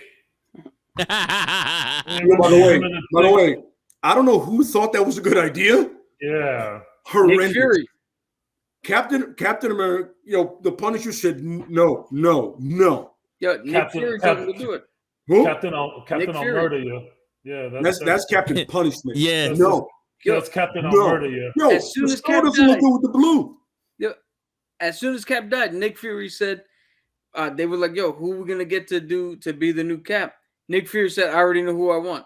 I already have my guy." And initially, automatically was like, "Yo, Frank, put this fucking ridiculous stupid ass suit on." Yeah, I'm not gonna lie to you. No killing, Nick Fury, but he made a real bad choice. All right, yeah. So, yeah, you were saying, I'm sorry. No. So yeah, like in terms of a closing statement, just piggying back on Tags a little bit, and I think the important thing about this episode is to recognize that no matter who you are, no matter where you're from, we all go through shit, and everybody has a different way of coping. The one thing that I will say about trying to cope with this stuff is maybe stepping out of your comfort zone a little bit.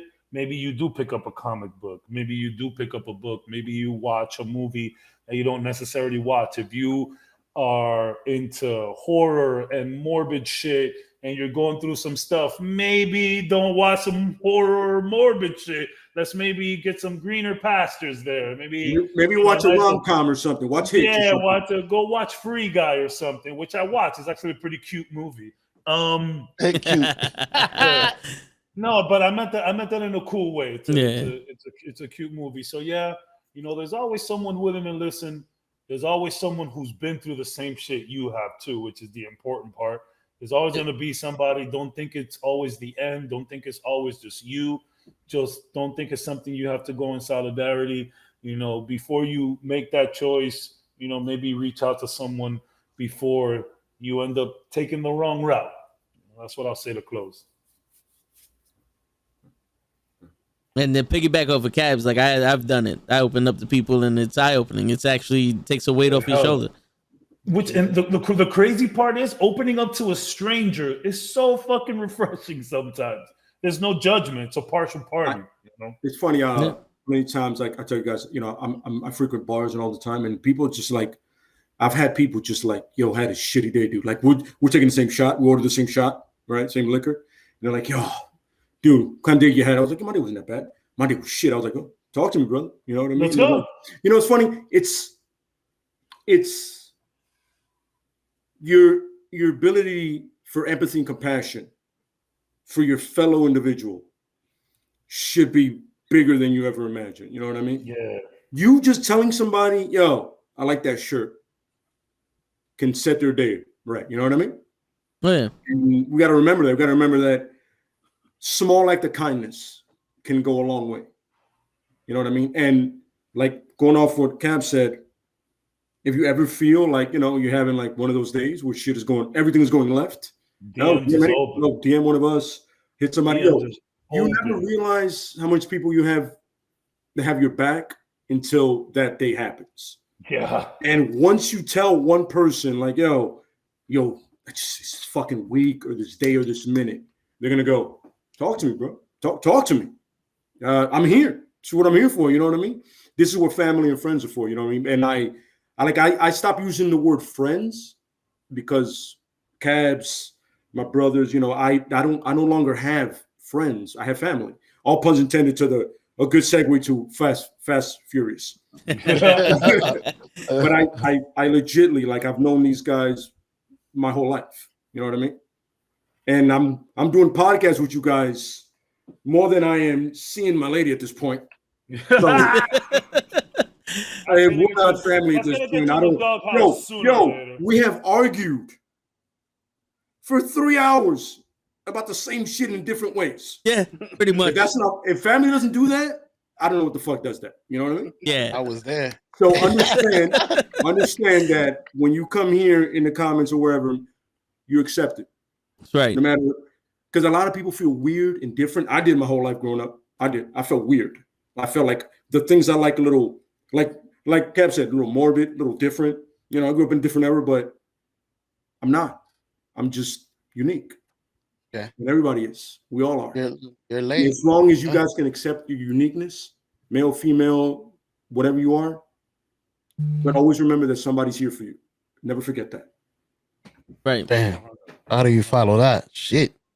You're going to have to figure it out, show. Because you next. Oh, nah. I got something to say. It's a beautiful thing to, like I said, to watch you guys show your passion for this comic thing, coming from somebody that's on the other side, basically a fan of you guys. And it's awesome to be able to see how you guys envision. How I watch movies. So it's nice to see how you guys see things from your, like, from your perspective is beautiful. Yeah, it's a beautiful thing. So it's so beautiful. I'm a fan. I hope a lot of people get to see the show, because if I get to see and understand stuff from you guys, and you guys know I don't understand many stuff, I'm pretty sure there's going to be a lot of people that come in here and be just sitting in amazement.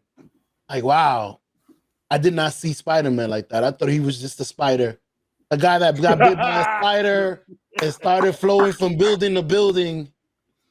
And that's it. You guys make it into a life story, and I applaud you. I get it. Little kid had the weight of the world on his shoulders, bro. Yeah, you guys really bring it out, bro. You guys, you make the movie better. Like, I actually want to go back and actually watch it through your guys' eyes. Like, damn, his father died, and now he has to do this.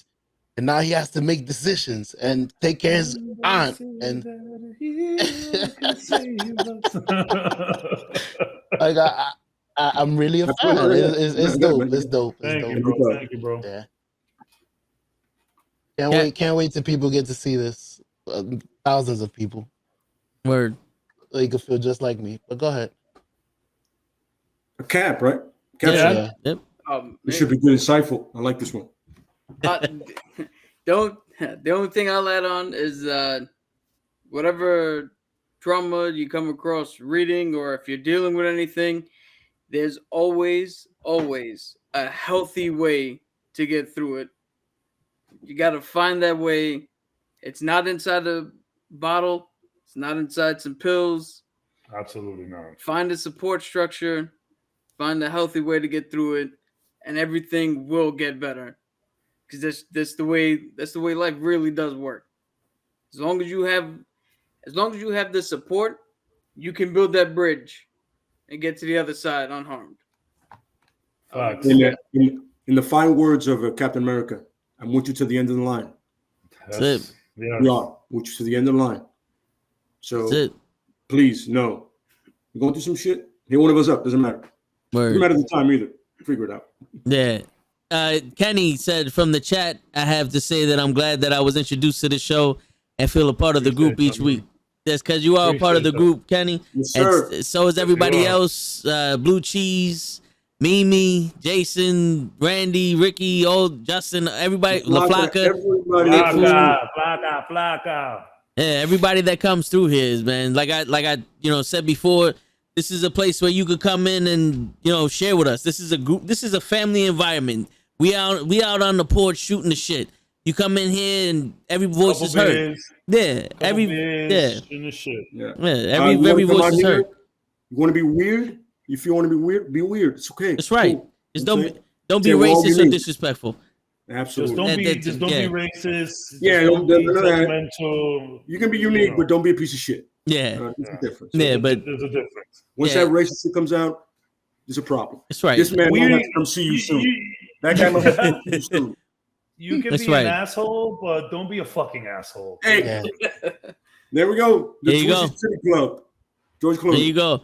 And final note, go off of what Cap was saying. You can find a healthy way to deal with your whatever issues you're going through at any point in time. Even if you did find a way in a bottle or by pills or something, you can still find a healthy way to get past that. Absolutely. There's no easy way out, but you can do it, and there's always a way. Where there's a will, there's a way. Absolutely. 100%. So, on that note, do yourself a favor, folks. Find a way to express yourself, whether it's boxing, show. Did you learn how to wrap your hands? Have you done it? You taught me, man. Listen, this show is impressive. There it is. You can box, right? And you can exercise. You can listen to music, Wait a minute. You taught me how to wrap my hands. You haven't taught me how to box. I wrap my hands and I sit on my chair. He wraps his hands. All right. So now we're literally gonna do how-to videos at this point. Exactly. Batman. That's it. Man. And on that note, it's your friendly neighborhood Knucklehead signing out. Peace, everybody. Like, share, subscribe, all that shit. Yeah, like, share, subscribe, all the other bullshit. Tomorrow, Halloween 2018. Yeah, that's right. We're gonna review Halloween 2018. I appreciate you. Yeah. Needed to know that. I almost fucked up. Word. I know. So you're part of the fucking movie review. We gotta be better about the likes and the saves. It's true, man. We have to. We just have too much fun talking. You know what it is, bro? I watch live podcasts or live shows on YouTube, and these guys are like, "Oh, I'm not gonna say nothing until we get the likes up to at least 1,000 likes." And in my head, I'm like, "Yo, you're a piece of shit, bro. Who the fuck you think you are?" And I turn off at that point. It's like, so to me, it's like, yo, if you like it, like We're not holding it up. We're not holding it up behind a paywall. But, it's almost like and subscribe. It's almost like it's an arrogance to it. Yeah. You know what I mean? You're like, oh, next episode. Just say it now, dude. Yeah. You've been on for 4 hours. What's it gonna cost you another 2 minutes? You guys should also hit the like button. That also helps. Oh, I do. I'm the first person to like it. Yeah, I was first on this one. I was first. All right, y'all boys. There's a floor, Monty. There's a floor. You already know. Dude, that's a movie we gotta do. Yo, I Golden Child is definitely happening. I want the night. Yo, our entire childhood is a series of just saying to Monty every time we were drinking, we would cheers to Monty. Monty. Lay said it. He Yeah, said it. yeah. Yeah, no, I mean, It was, you know what it is, man? To grow up with Eddie Murphy in all of those movies, like, it was hilarious. And it's All best the lines are classics. You know what I'm saying? It's classic lines. To Monty. Only Who the that fuck is Monty? you come down his way. I'm gonna paddle his ass. I'm gonna find him and I'm gonna paddle his ass. Well, paddle his ass. See little naked Mitch with $100 bill rolling around here. He stole my money. That's him. That's him. That's it. And that was the grandpa from Three Ninjas. R.I.P. Raphael Wong. Yeah. That's our action. Yeah, man. Big Trouble in Little China. Segue back.